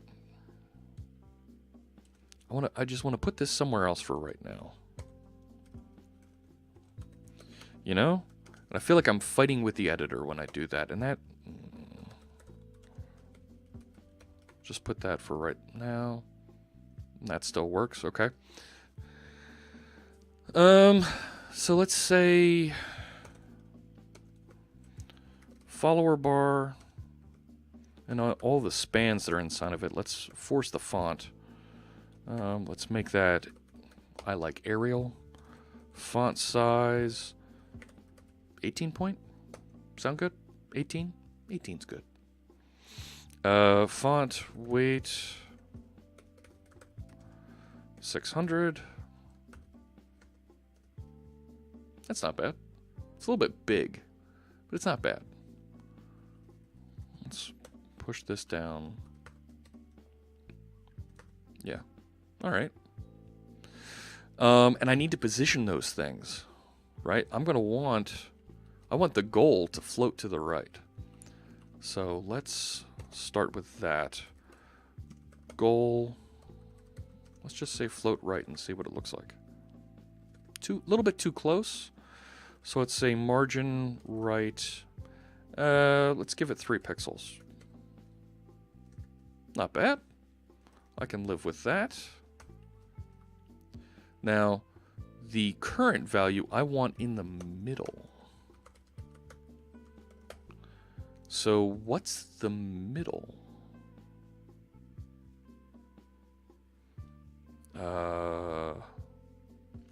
Oh, wait a sec. Wait a second. If we just say text align center. Nah, it didn't put them all in the middle. Oh, wait. Haha. Put that up on this one. Right? Will that just center everything? It does. So the things that aren't positioned, it just sticks there. So you know what I need to do then for... Is it caption? Caption. Is float left. Beautiful! Give it a little bit of margin around it, a little bit of breathing room.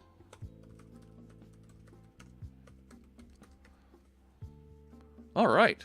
But that 238 doesn't seem quite in the center, does it? I can use inline style on the tag. I could. But that...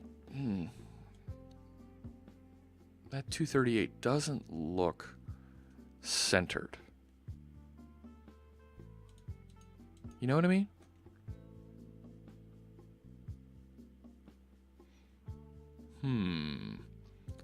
Let's put a border around these just so we can see. No, even better. Background color. Lime. Okay. Now, for some reason, Firefox thinks that 238 is centered. Feels bad. For the width. Oh yeah, I could do that as inline style on the actual element. You're right. I'm trying to avoid that. So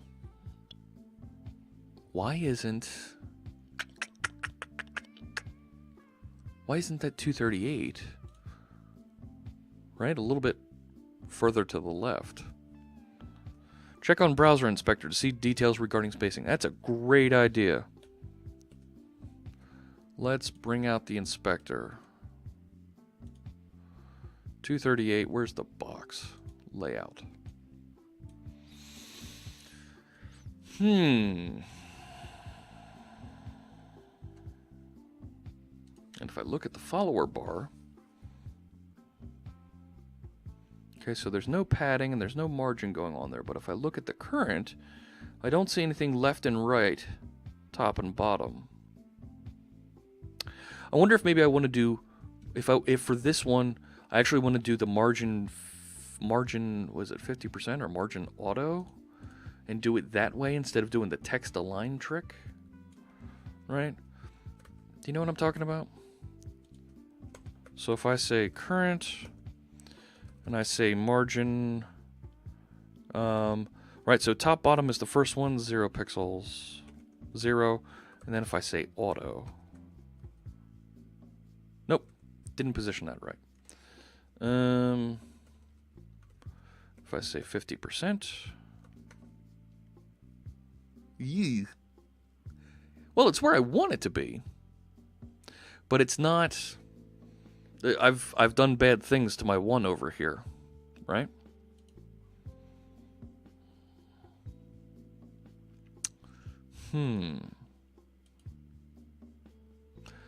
Oh, do I need a can I do that with a position absolute? Or a position relative? No. You know what? Let's monkey with it here on current. Right? If I change that to absolute.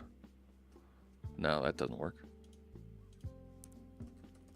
When I had it as relative, it's really wrong. If I do static, ugh. But absolute moves it way over here. Why is it over there?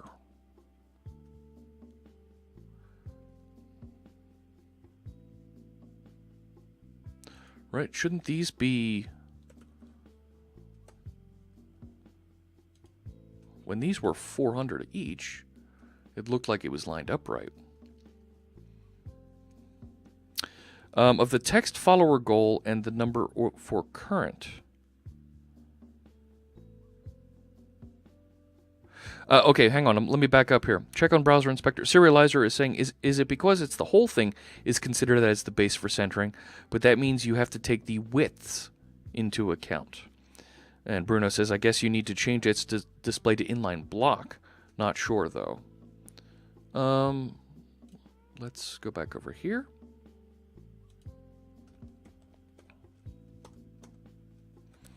Display.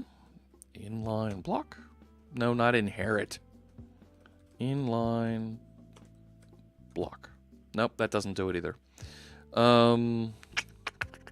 Actually, wait a sec. Relative. See, that's correct. But it's like there's a clear on here. You know?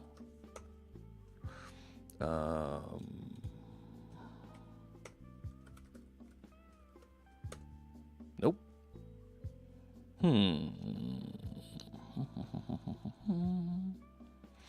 Let's think about this for a second.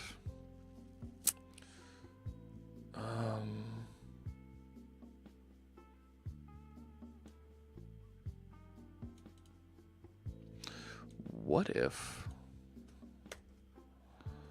if we turn this around and said width 100% and did padding 0 for top and bottom, auto for the sides? No.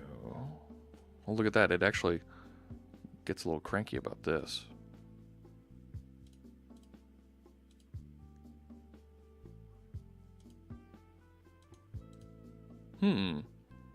Clear both. Clear... Well, hang on.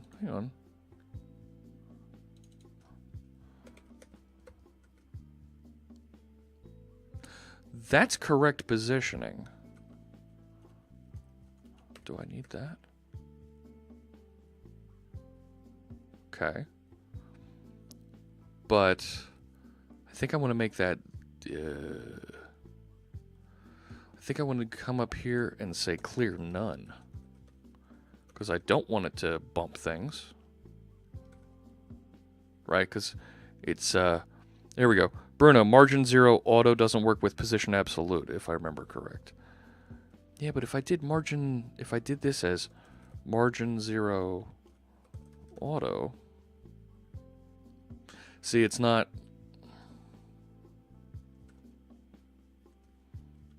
Right, and if I did that with position relative... Oh, wait a sec. I did it with 50% and it worked. There it is. So that's really what I want. But I've got these, I've got clear none that I'm trying to apply to it, and it's not quite. What if I did top 0 px? Right, to try and move these things up to the top. Why does this think? Right, why? See, there's nothing above it here. There's nothing there either.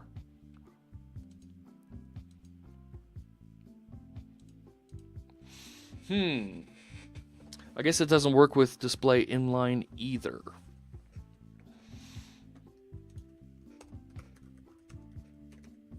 Inline? Nope.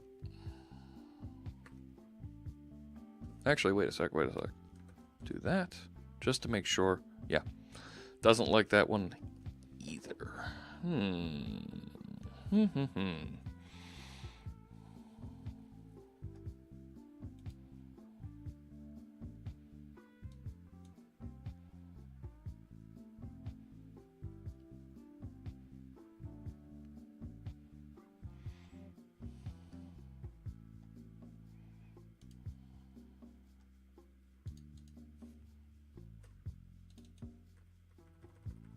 Won't let me change it.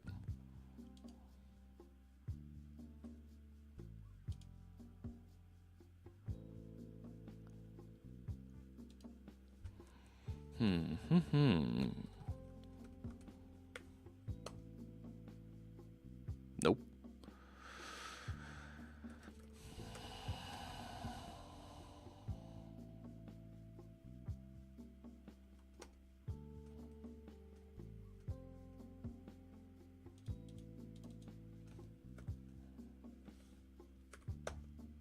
Nope, won't even let me do that. Float left, position absolute in the caption. All right, let's do that one. So float left, position absolute.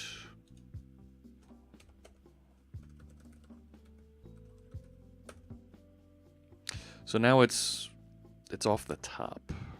Let me get rid of that. Okay. What if I change that to relative? Nope, doesn't like it. So if I go absolute, and then do I do the same thing with the goal? Right, float right.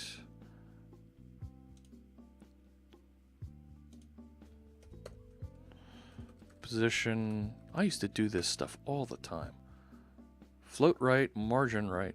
So that one isn't.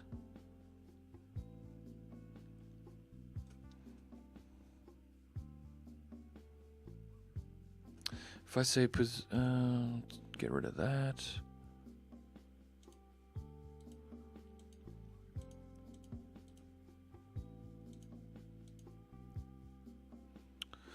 The float right puts it in the right location, but if I tell it position absolute, it for some reason sticks it on the left side here. Output caption, then goal, then current with a float clear. Oh, okay, hang on. Caption, then goal, then current, because current's the one in the middle. All right, let's move that up. And put current with a float clear. Closer. So we did float left on caption. Position absolute was the suggestion. Right, float clear. You sure float clear? Let me get rid of this. See, now I'm...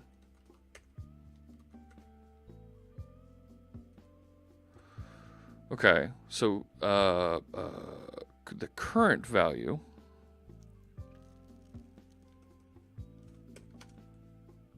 float none. clear none. Do I do position absolute on this one? Ugh. Oh, wait. Is that the middle? Is that the middle?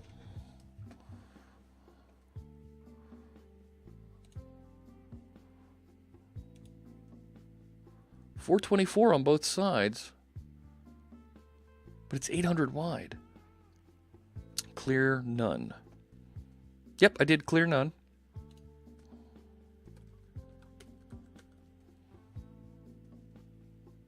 It feels. Isn't there a ruler here in this one? Right.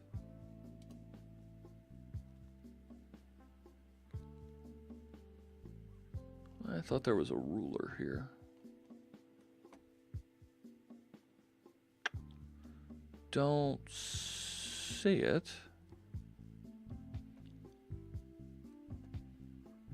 Toggle rulers for the page.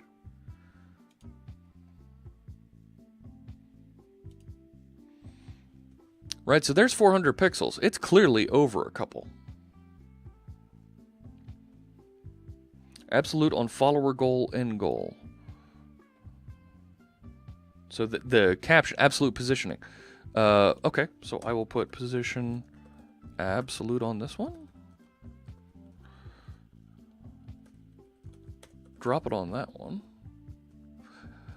Ugh. So the goal value, it's put over here on the right, instead of it being floated on the right side. I feel like I'm going to need to actually, right, instead of just saying float right, I think I need to do something like right 3px. It's right on, not on its container. Oh, we got a JS fiddle. Oh, look at that. Let's see what we got. I've got to key this in. JS fiddle .net sh capital L 9 Charlie 9 DK. Ooh. All right, that looks really good. Thank you, Joe Bun. With the Flexbox, I did a test, and this worked for you. Oh, and you added a wrapper. Well, let me take a look at what Joe Bun has here, because this looks promising right here.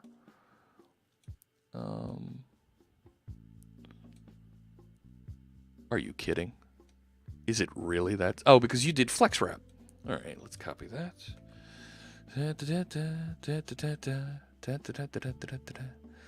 And I'm just going to replace my garbage here. So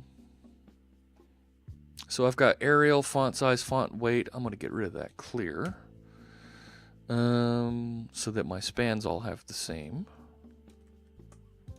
Follower bar span. I can copy this up into here. Let's see. I can get rid of that. Ooh, what did I do? Hang on. Get rid of that. Okay. I've got an extra here.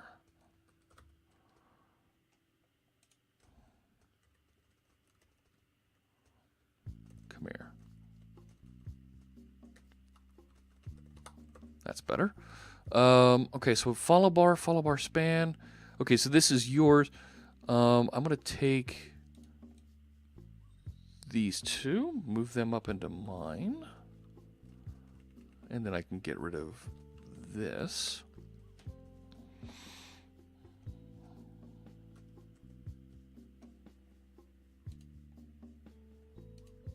Not quite yet. So goal was text align right, current was text align center. Oh, and the caption text, you didn't actually put a label on. You didn't actually do anything with the caption text. That's okay. So that should still work for me. Now I still have lime the whole way across. Why do I do half that? That doesn't feel right.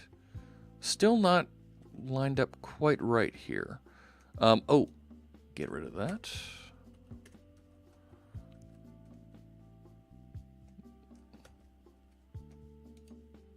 Don't need that. Don't need that. Don't need that. So, no worries, Bruno. Let's take a look at... Let me just look at this a little bit more, because that looks exactly like what I want. So my border, my background color, my width, those don't really matter, but it's the display flex. And then follower bar span flex 1. So it's taking up 1/3 each. Right. Okay. And then text align center on current. Oh, wait a sec. I have them in the wrong place.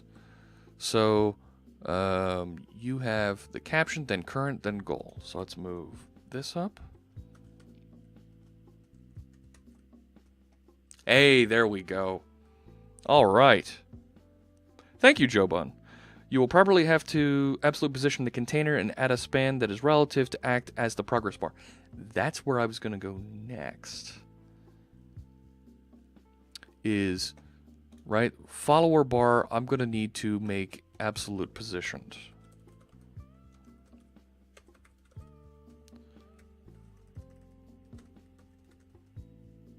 Right? No big deal. It's where it needs to be. And then I'm going to want to put, well, yeah, I want to put another one. Span ID equals fill. And I actually want to have the same contents.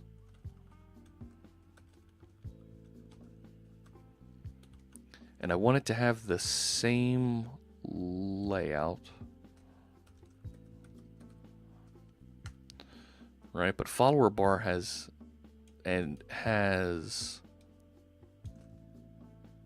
that background color. Okay.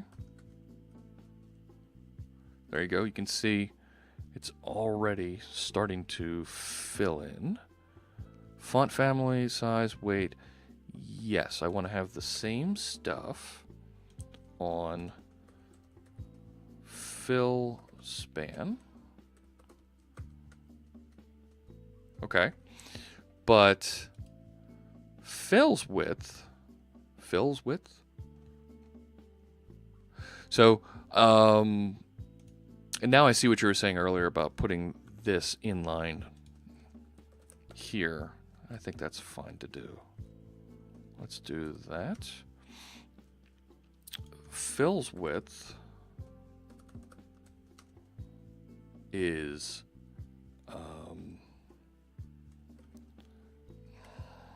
you know, I'm just gonna hard code it to something like 300 pixels. Okay, so it's wrapping, it's not overflowing.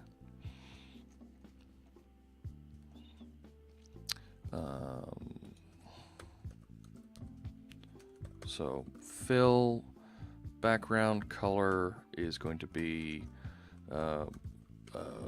blue. Ah, come on. There you go, blue. And my foreground color, I'll make white. Okay, but it's not positioned right, and it's because it's, I want it to purposely overflow that size. How does he do the overflow? There was a way to do this.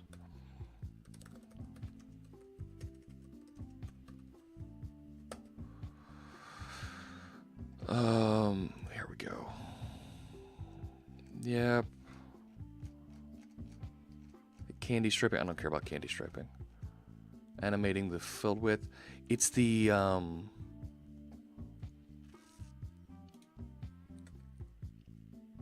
it doesn't exist.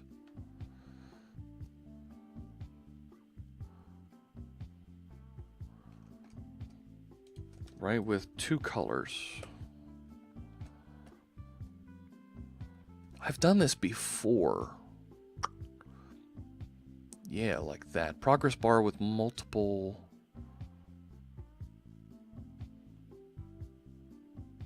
What did the bootstrap ones?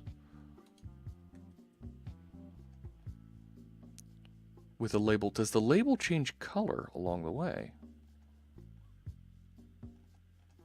No. Look at it. It sizes. That's not what I want.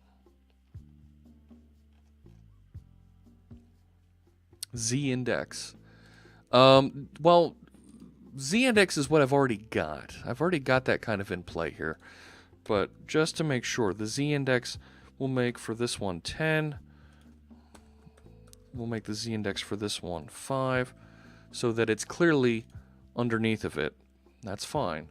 But there's a way to have it size the whole size of it.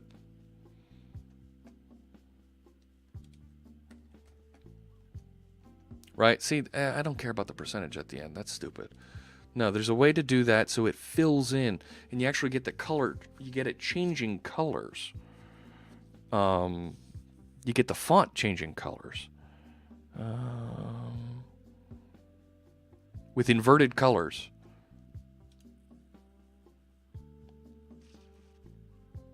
That's it. See how it's doing that? Right there? Haha! Alright. So, progress bar and then bar negative. Okay. So it's position relative, width, height, overflow hidden. That's the trick.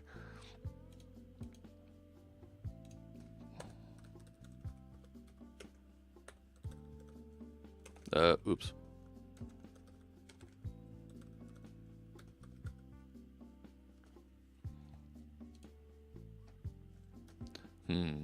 Wait a sec. Margin 100 pixels, auto 50 pixels. So that's how he's positioning the stuff in the middle. But because we're using flex won't. I need to do a little bit more fixed positioning like this. Right. Well, okay, hang on. That's positioning top and bottom.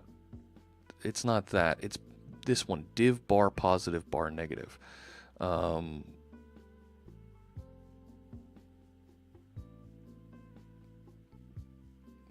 he's got animation in here and stuff. I say he, they, whoever. I don't know if this was a lady that wrote this, right? CSS. It's easy, isn't it? Okay, so my progress bar, he's just positioning it, and that's fine. I don't care. But inside of it, he's got 2 bars, and I think that's what I need, is I'm going to need 2 bars to do the 2 colors. Right, so the first bar, well, each bar is position to absolute 0, height 100%, overflow hidden. Okay. So let's do that. Let's put the 2 bars inside of it. Right, so instead of having fill out here as something separate, right, and and he's got the same text in both bars. Interesting. Okay. All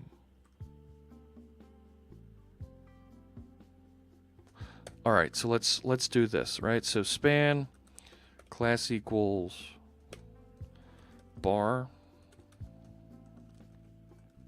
Get rid of that. This. Okay. Yeah, so now I've screwed up because now, right, the flex isn't working, and I don't think I appreciate the example with the flex, and I still have that JS fiddle here. I'm going to hang on to that, but I don't think that's what I want to do because I want to do this cool inverted effect. So I'm going to get rid of flex for right now. Okay. And I'm going to run into that positioning issue, I know. So you need to add the text to the left side with overflow hidden and the parent on the left side. Yes. Yes. So I've got bar, and then this is going to be, I'll call this one the fill, and then I'll call the second one the empty. Span class equals, and this is bar, and it's empty, and it's going to have the exact same markup. Excuse me. So he is probably safe. Oh, okay. Well, thanks for the information there, Duncan Kruger. Take that fancy one, change that to the parent. Okay, let's take a look-see. So I've got the same text appearing twice. But looking at this, the bar is positioned absolute, 0, height 100%, overflow hidden. I think that makes a lot of sense for us to use, not steal. Dot bar, position absolute, top 0, height, and overflow hidden. Good. Where'd it go?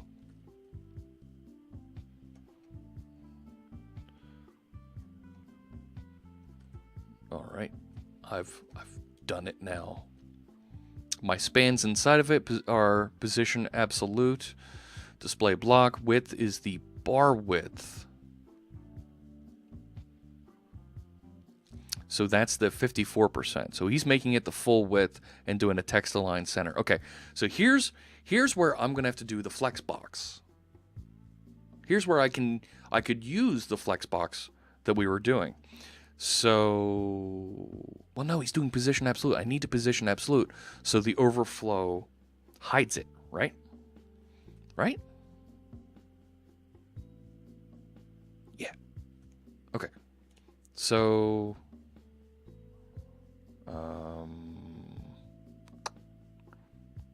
text align center, text align right. So they're not. Okay, hang on. Let's do.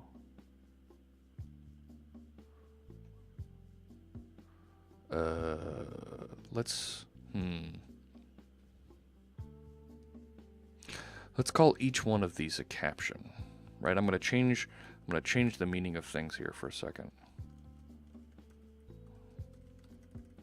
And I don't want to put class caption on everything. That feels bad. Leave that there, even though I'm reusing IDs. Who cares?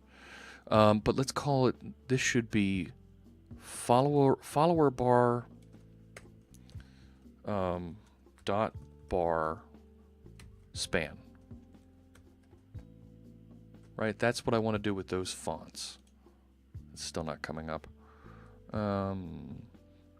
So the bar is positioned absolute, top is 0, height 100%, overflow hidden.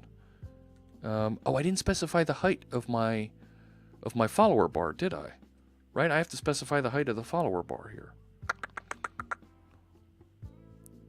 Yeah. So let's make sure I do that. And I don't, this fill I gotta get rid of. I gotta make sure I don't.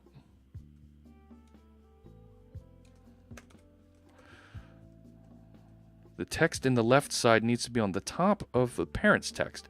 Parent can be on the same level with Z index behind the left side. Yes. Let me come back to that. Hang on. I think I see where you're going. Okay, so that's opened up. Let me make this 30 pixels. That's fine. Okay. 25? That's better. Okay, so that is why it's absolute.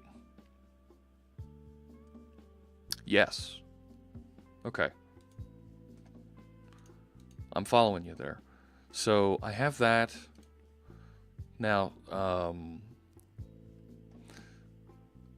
okay, so the spans inside of bar, so these are the labels, are positioned absolutely, and they're the full width, and they've got those things going on there.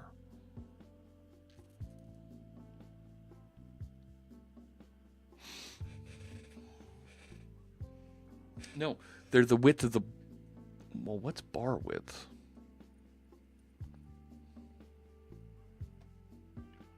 Bar width is the full width of the progress bar.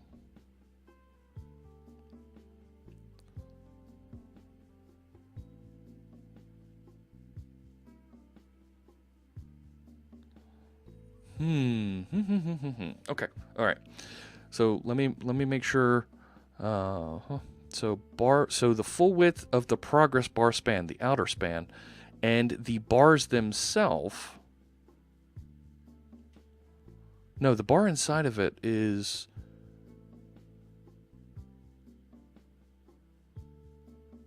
the span with the label inside of it is positioned absolute. That's the width of the bar width. Okay. So let me take current, right, because that's the value we want in the middle. And let me make that the same width. I can get rid of this here because I have it down there. In my example, bar negative is full size. The parent, and it's behind the bar positive. That's the left side.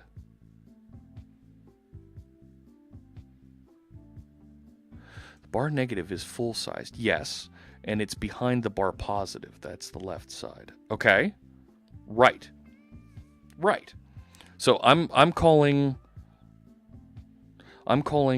bar positive empty, right? Because it's I'm calling it fill. Right, because I'm filling from left to right. Okay, so positive is width 54%. Span left 0, color.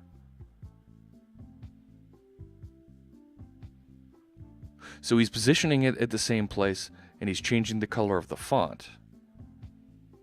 Okay. So I'm trying to get my three captions positioned and colored properly. So, and I think this is going to be the last part of the work we're going to do here today when we get through styling this. So, all right. So caption is what I want on the left side. So I don't really need to move that. Let me get rid of this. Let me move the fiddle over. I can get rid of mixer. Yep. And that. Simplify my thing here a little bit. Okay, so my bars are absolute, top 0, height 100%, overflow hidden. So the bars are positioned properly. And you know what? I don't see a Z index here. I'm guessing it's just doing that because of their location in the markup.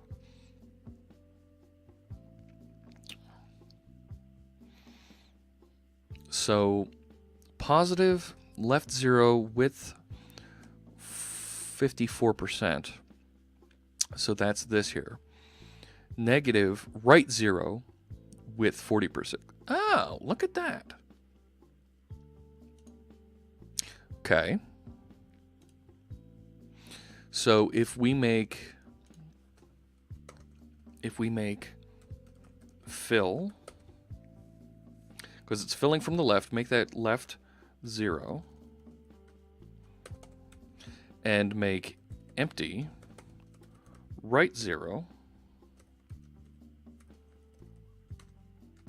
Okay, so that should now, right, it's got the two halves lined up, the two bars lined up, and I can probably do my coloring on those, background and the color inside there. Yeah. All right. So right, my fill background color is blue, and my empty background color is going to be white. Okay. But the blue, I also want the font. I want that font to be white. Okay, so I've got that. Now I've actually got to get them positioned and laid out a little bit better here. Okay, so okay, so the bar is the full is wait.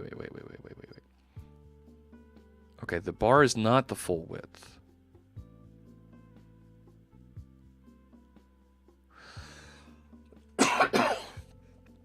Okay, So the spans are positioned absolutely, and it's the full width, and then it centers it.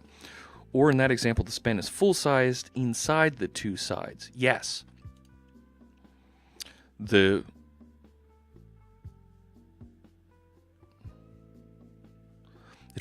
another container inside of these, inside of the bar. Let's call this flex container, and I can then use that same flexibility again, right? Right?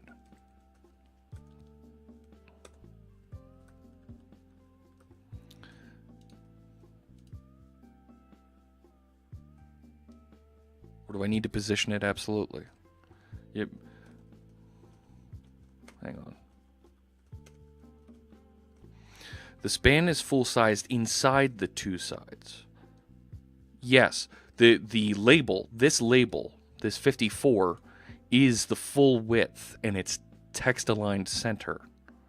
So if I do a container on this, flex container,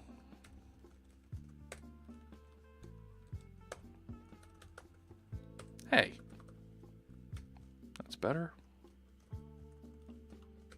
Right, and if I make flex container, if I make that the full width, hey, that's better. Make it the full height. Position it absolute. Top 0.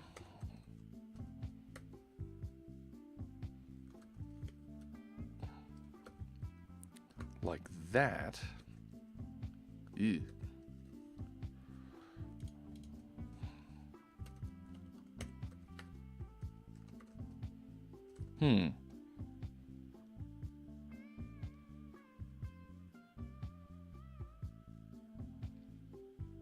I completely lost my fill. Oh, wait.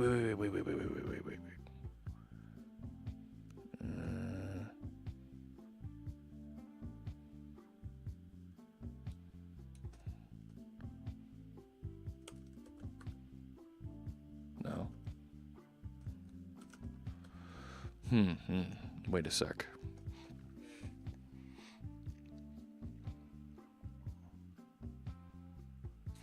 Let me comment out this bottom one just for right now, just to simplify things.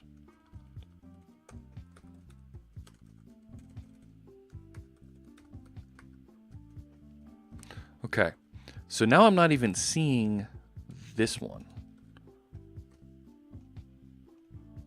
Right, so flex container, that's weird that it's positioned absolute. Well, wait, if the bar is positioned relative, aha.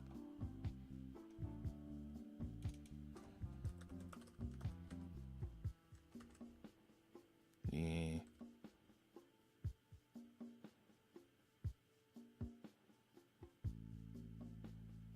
All right, now I'm confused.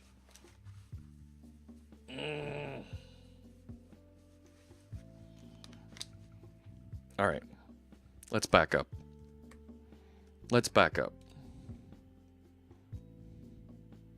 This is, first off, this is SAS syntax. I'm okay with that. I know how to read it. I know how to parse this apart. The progress bar is positioned relative, and the progress bar is the outer container. So the outer container is follower bar. Oh, we've got a JS fiddle. Let's take this. Now I've really messed it up. Let's take a look at the new fiddle that we got from, this is IVT. So let's open a new one here. JSFiddle.net. Let's see, what do we have? 0849 XMB9/1/.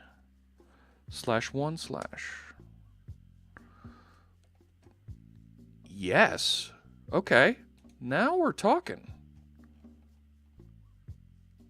Once again, using the Flexbox. Okay. So you've got 2 bars here. I like it. I like it. Let me grab your syntax. I'm just going to copy it directly.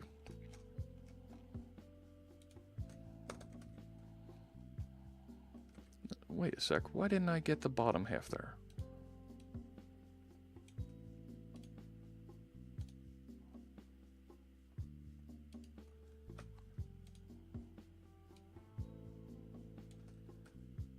Now it's cutting off even more. Huh?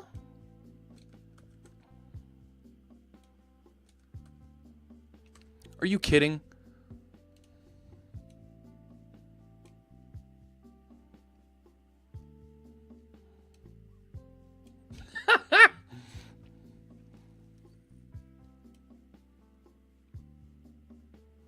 All right, hang on.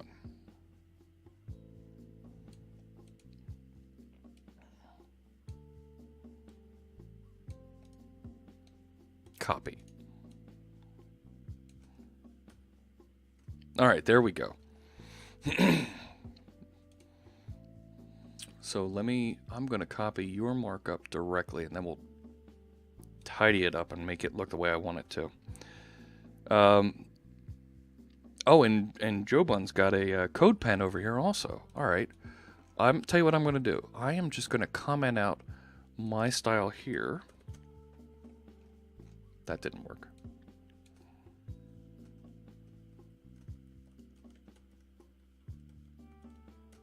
Oh, come on, Jeff.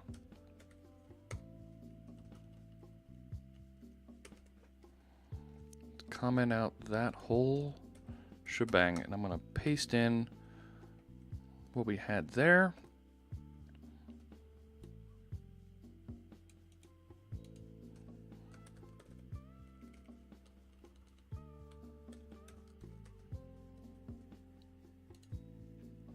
Okay. So now, right, you have the width of that. Progress is 250. What if I set this to 240? 245. Okay, so it is properly breaking in between. Now, is that just hiding behind the scenes? No. Okay, so the one is the fill. Okay, so your fill is just background color green. What if I set that color to white? Ah, there we go. I like that. Let's see what Joe Bun has here. So he is at CodePen, IO, Anon, Pen, and this is JYRWXJ.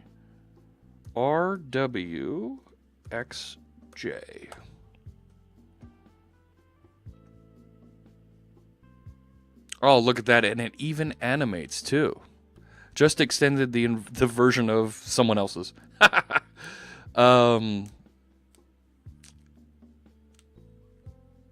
That's not bad either. They're both pretty much doing the same thing. I just don't need the animation, but I like it. If it's okay, IVT, I'm gonna stick with what Joe Bun shared. I'm sorry. I'm going to go with what IVT has, just because I don't want to carry over any of the animation stuff for this. But I am going to save this. I'm going to save both of these. Right. How long do they stick around? Let me copy this one. And I want to save this off so that I have these for future reference. If you don't mind. I'm hoping you don't mind. What the heck? I just want HTML. Thank you. And this is animated progress. And this... I'll work these out.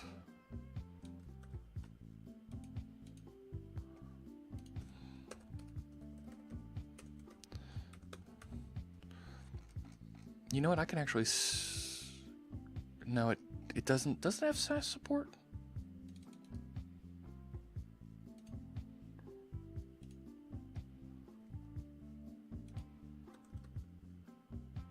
Ooh. Animated progress.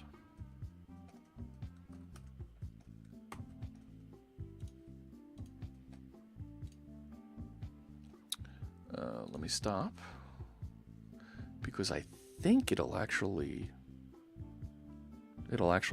generate it for me, won't it?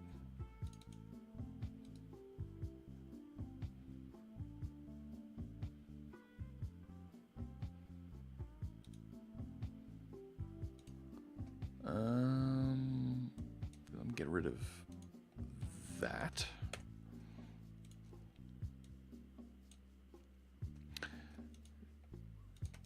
Yeah, I know that, was it the less it'll automatically generate for me? You know what, that's okay. I've got that captured. All right. So let me get rid of some of my other junk here. And then I'll do some formatting on the fonts. And my colors here, I'm going to change that to blue if you don't mind.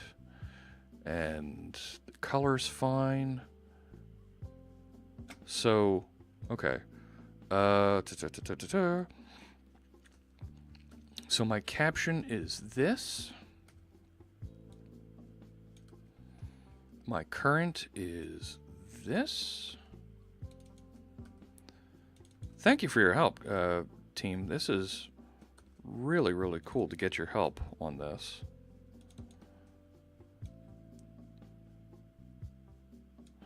Get rid of that. And then I don't need that extra span at the bottom.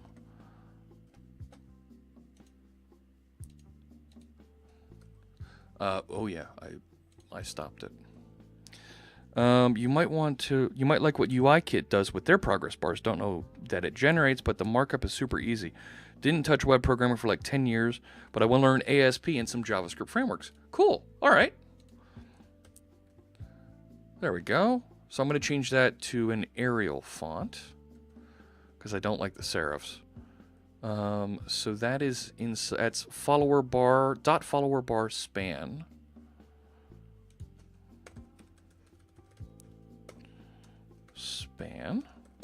And I'm going to make that font family Arial, font size 16 point, font weight 600.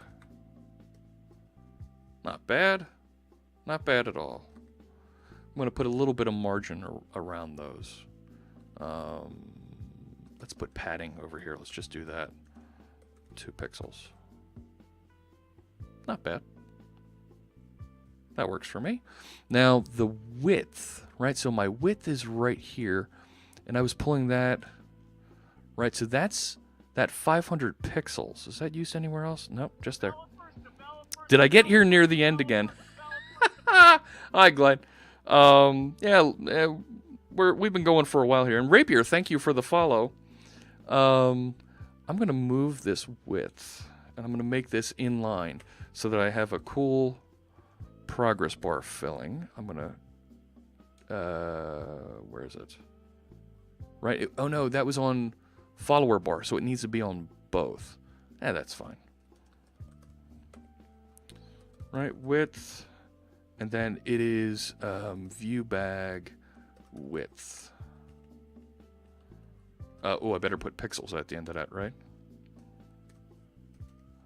So if I do that, right, and then I want to copy and use that same style for the other one.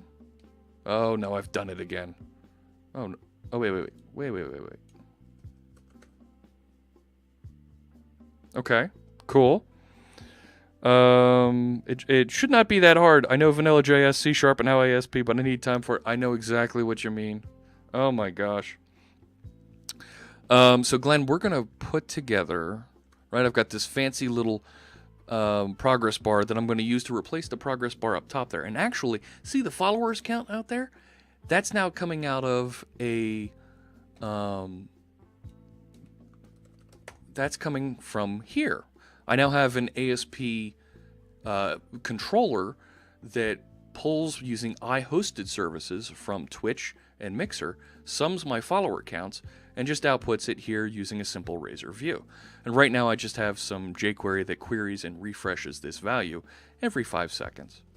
But I've got this embedded in, right? So this little ASP.NET application is embedded in a Docker image that is running on my production machine, and that's a browser source up there in the corner. All being reused and being done, and now I can maintain it. Snarky one, I can do PHP, HTML, and CSS stuff with a little Java here and there, and that's taken me years. If I had put lots of time into it, I'm sure I could be good with anything. It all depends on what we devote time to. You're absolutely right. Yep. So the modern CSS things, I am all thumbs with. C# and back-end web development stuff that I've been spending a lot of my time with. So I want to set that width. So right now Progress has a width of 245, and that's what's right. Oh gosh, it's being set up there. Oh. All right, so I'm going to take that. I'm going to eliminate that from there. And I'm going to move that width here, so it's in line, and I'm going to make that now be the right now I've got to do some math, right? I've got to, it's this is, oh gosh, right to do the fractions here, it's right, right, the progress width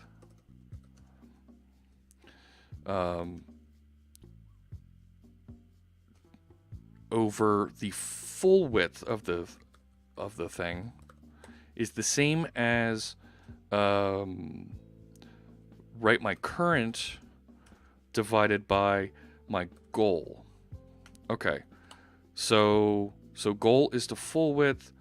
So if I were to do the cross multiplication to figure this out, right? So so it's full width times current divided by goal is what I want this to be. So my full width is viewbag.width times my current value, which is oh boy. Wait a sec. That should be out there. All right, times my current value. Cool. And that's times. All right. And then divided by the goal. Model.goal. And that should give me the correctly scaled progress. Feels bad. Progress width, full width. Stop it. Refresh. No. Oh, this thing. Doesn't know what that is.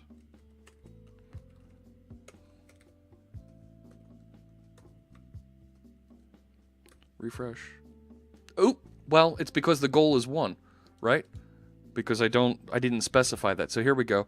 Let's use my 500. Hey!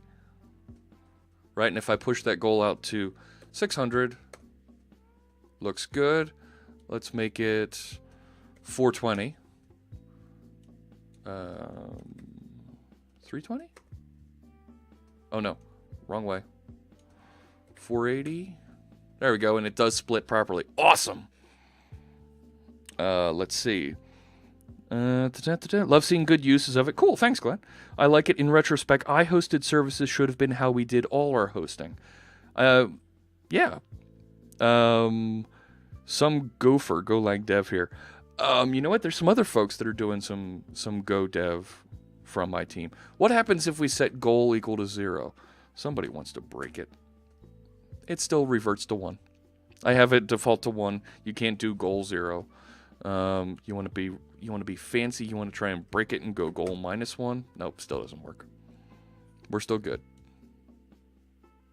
But I'm going to make it 500, and that works. Fantastic. Thank you, everybody, for your input on that and the samples. And I saved off that animated one if we want to use that in the future. So this works for me. So I'm going to stop, save that, And let's see, I should have, yeah, I've got a couple of things here, including entries in my app settings. I want to add all of these things except for what's in runtime. So let me go down into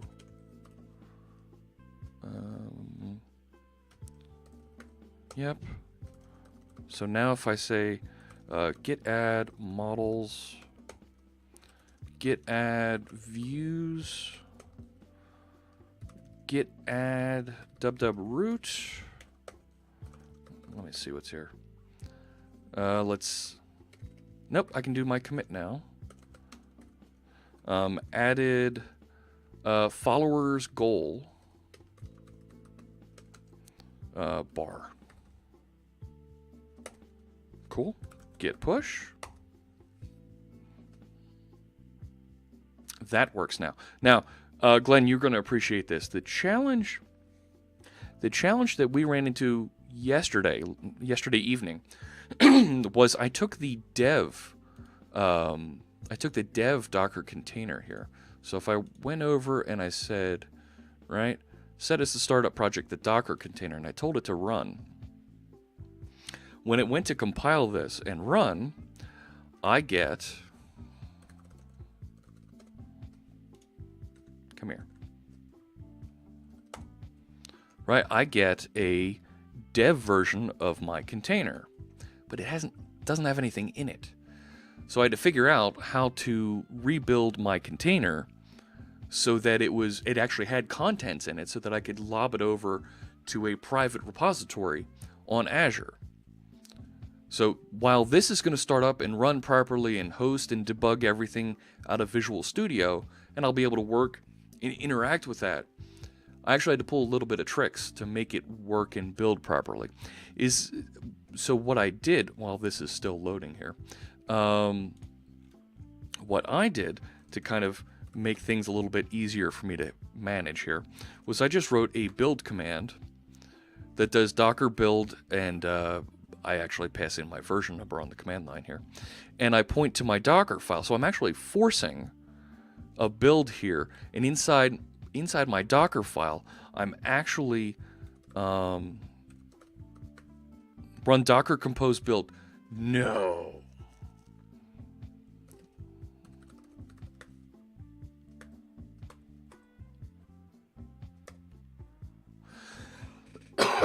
And it'll just build.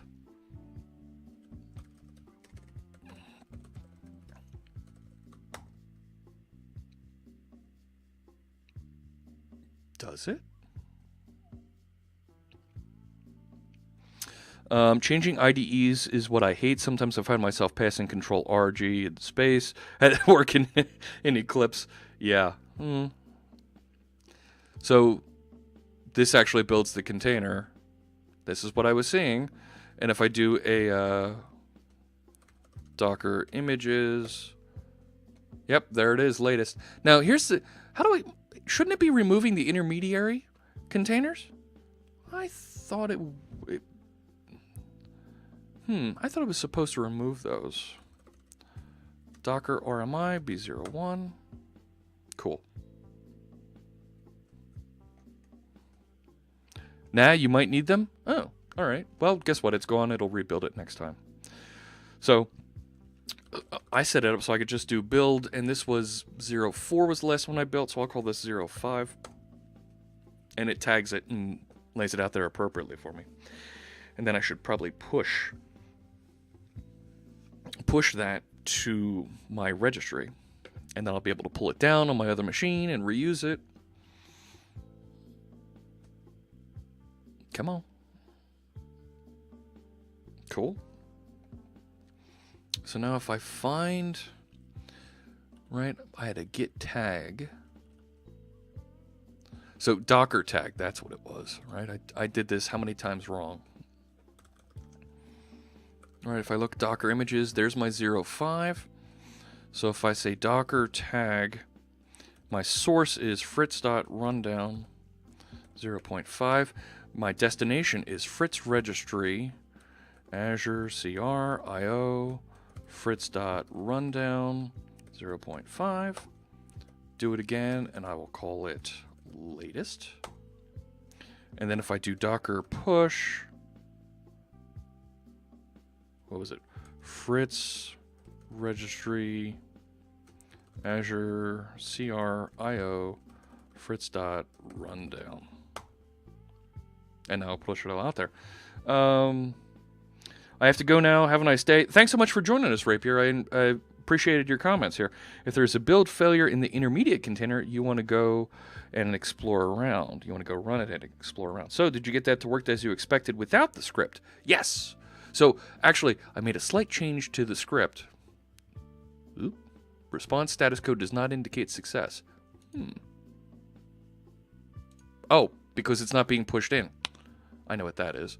All right, so if you look at the Docker image in the Docker file, it wasn't passing to do a self-contained. It was actually dropping my It actually wasn't bringing over everything. It wasn't bringing over things like authentication capabilities, even though I'm not using it. It was somehow getting dropped. Docker images filter dangling equals true. Maboot, thanks for the follow. Filter, let me try that. Dangling equals true. Neat. That's pretty cool. Linux, you can do Docker RMI, Docker images, Q, filter dangling true. Why am I standalone? What do you mean, why am I standalone? Oh, so here, what Glenn is asking is, by doing this and marking it as self-contained, I'm actually forcing all of my DLLs to be pushed in there.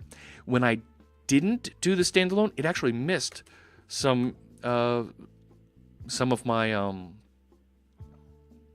some of the DLLs. It wouldn't run. So let me do the Docker compose build. And then when it would run, it was missing some of those. Need the RID on restore as well. You are probably restoring twice in that setup. No, it's doing an initial restore from the CS proj, right? And then it does the build against it. So it looks like it's only restoring once, right? And the second time it completes really, really quickly. Blah, blah, blah, blah, blah, blah, blah, blah, blah. Right, so now if I do docker run, itd, fritz, no. I'm not even going to push the port. And I don't, fritz rundown. Right, so now docker logs, and that is echo 5. There you go. Can't find the anti-forgery DLL. So the anti-forgery wasn't copied over, so I made it a standalone in order to ensure that all of the DLLs that were referenced were pushed across. What is my base image? Base image is ASP.NET Core 2. I expect this is a runtime store issue. Yeah. So that's why, right, to make things easier, I just said self-contained and pushed the Linux version, and it just works. Yeah, I'm pushing a little bit more over, but it's not being copied properly. Jobun, I can't get ASP.NET Core 2.0 to run without adding publisher with ASP.NET Core target manifest false. And you know what? That's exactly I think that's exactly what I'm running into here, is that it's not it's the runtime store is missing some of the DLLs. Can I check out my CS proj real quick and then move on from this? Sure. So the CS proj for this, where is it? Edit. Really simple.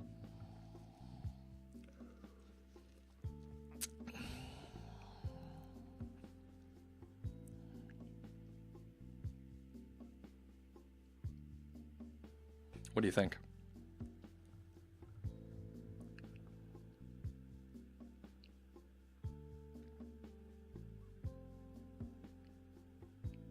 So I did push over, right? I did push up that container to my public to my shared repository. So what I should be able to do now...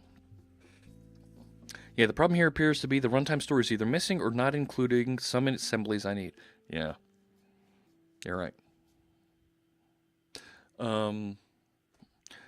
So now that I've got the image out there, I'm going to go to my production machine. So this machine here that OBS is running on with all my gizmos, and I'm going to stop my stream tools, which is going to make that followers count disappear for just a second. So if I do docker PSA, I'm going to shut down stream tools. So rm stream tools. Okay. And now if I look at my images, I just want to pull the latest version of Fritz Rundown. So docker pull Fritz Registry, Azure CR IO. Actually, can I just do a run? Right? If I just do a run, will it go get the latest? Nope. Nope. Stream tools. Let me do my docker pull Fritz Registry, Azure CR IO, and then it is fritz.rundown. Found the latest. It's only pulling 41 meg. That shouldn't be the case. The reason that Joe Bun's solution works is because it turns off trimming output, so all assemblies are in your bin without going standalone. Ah. So I've got the latest image, so now if I run...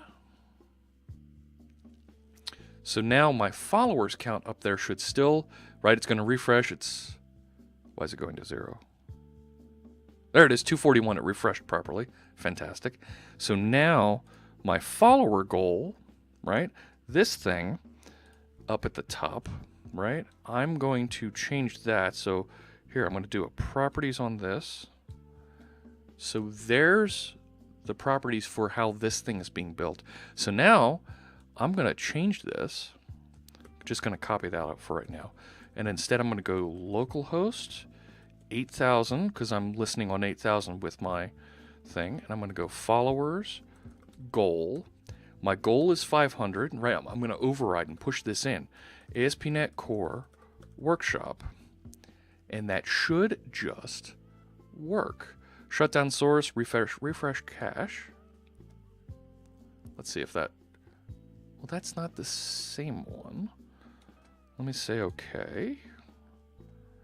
And... I don't see it yet. Let me try that here. Localhost 8000. Followers. Goal. 500 ASP.NET Core Workshop. Still loading. HTTPS? No, I don't have this on HTTPS. It's only on HTTP. That loaded, that worked properly, but it hasn't loaded all the way here inside of OBS. Let me just take a quick look here. I'm going to force the refresh of the cache. Oh, it's HTTPS here inside of OBS. Good call. Okay, I see it. And there, it's there. It's not lined up quite right, but let's. There we go. Fantastic. So now that's the Mixer and Twitch goal combined up there, all coming from an ASP.NET Core app hosted in a Docker container, and I have it on a registry in case I lose this machine, sitting out there on Azure. Fantastic. I'm thrilled with where we've gotten on that. I think that's where I want to cut off today. I've gone about an hour and a half longer than I wanted to.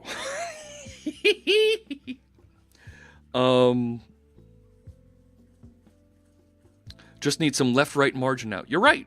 And you know what?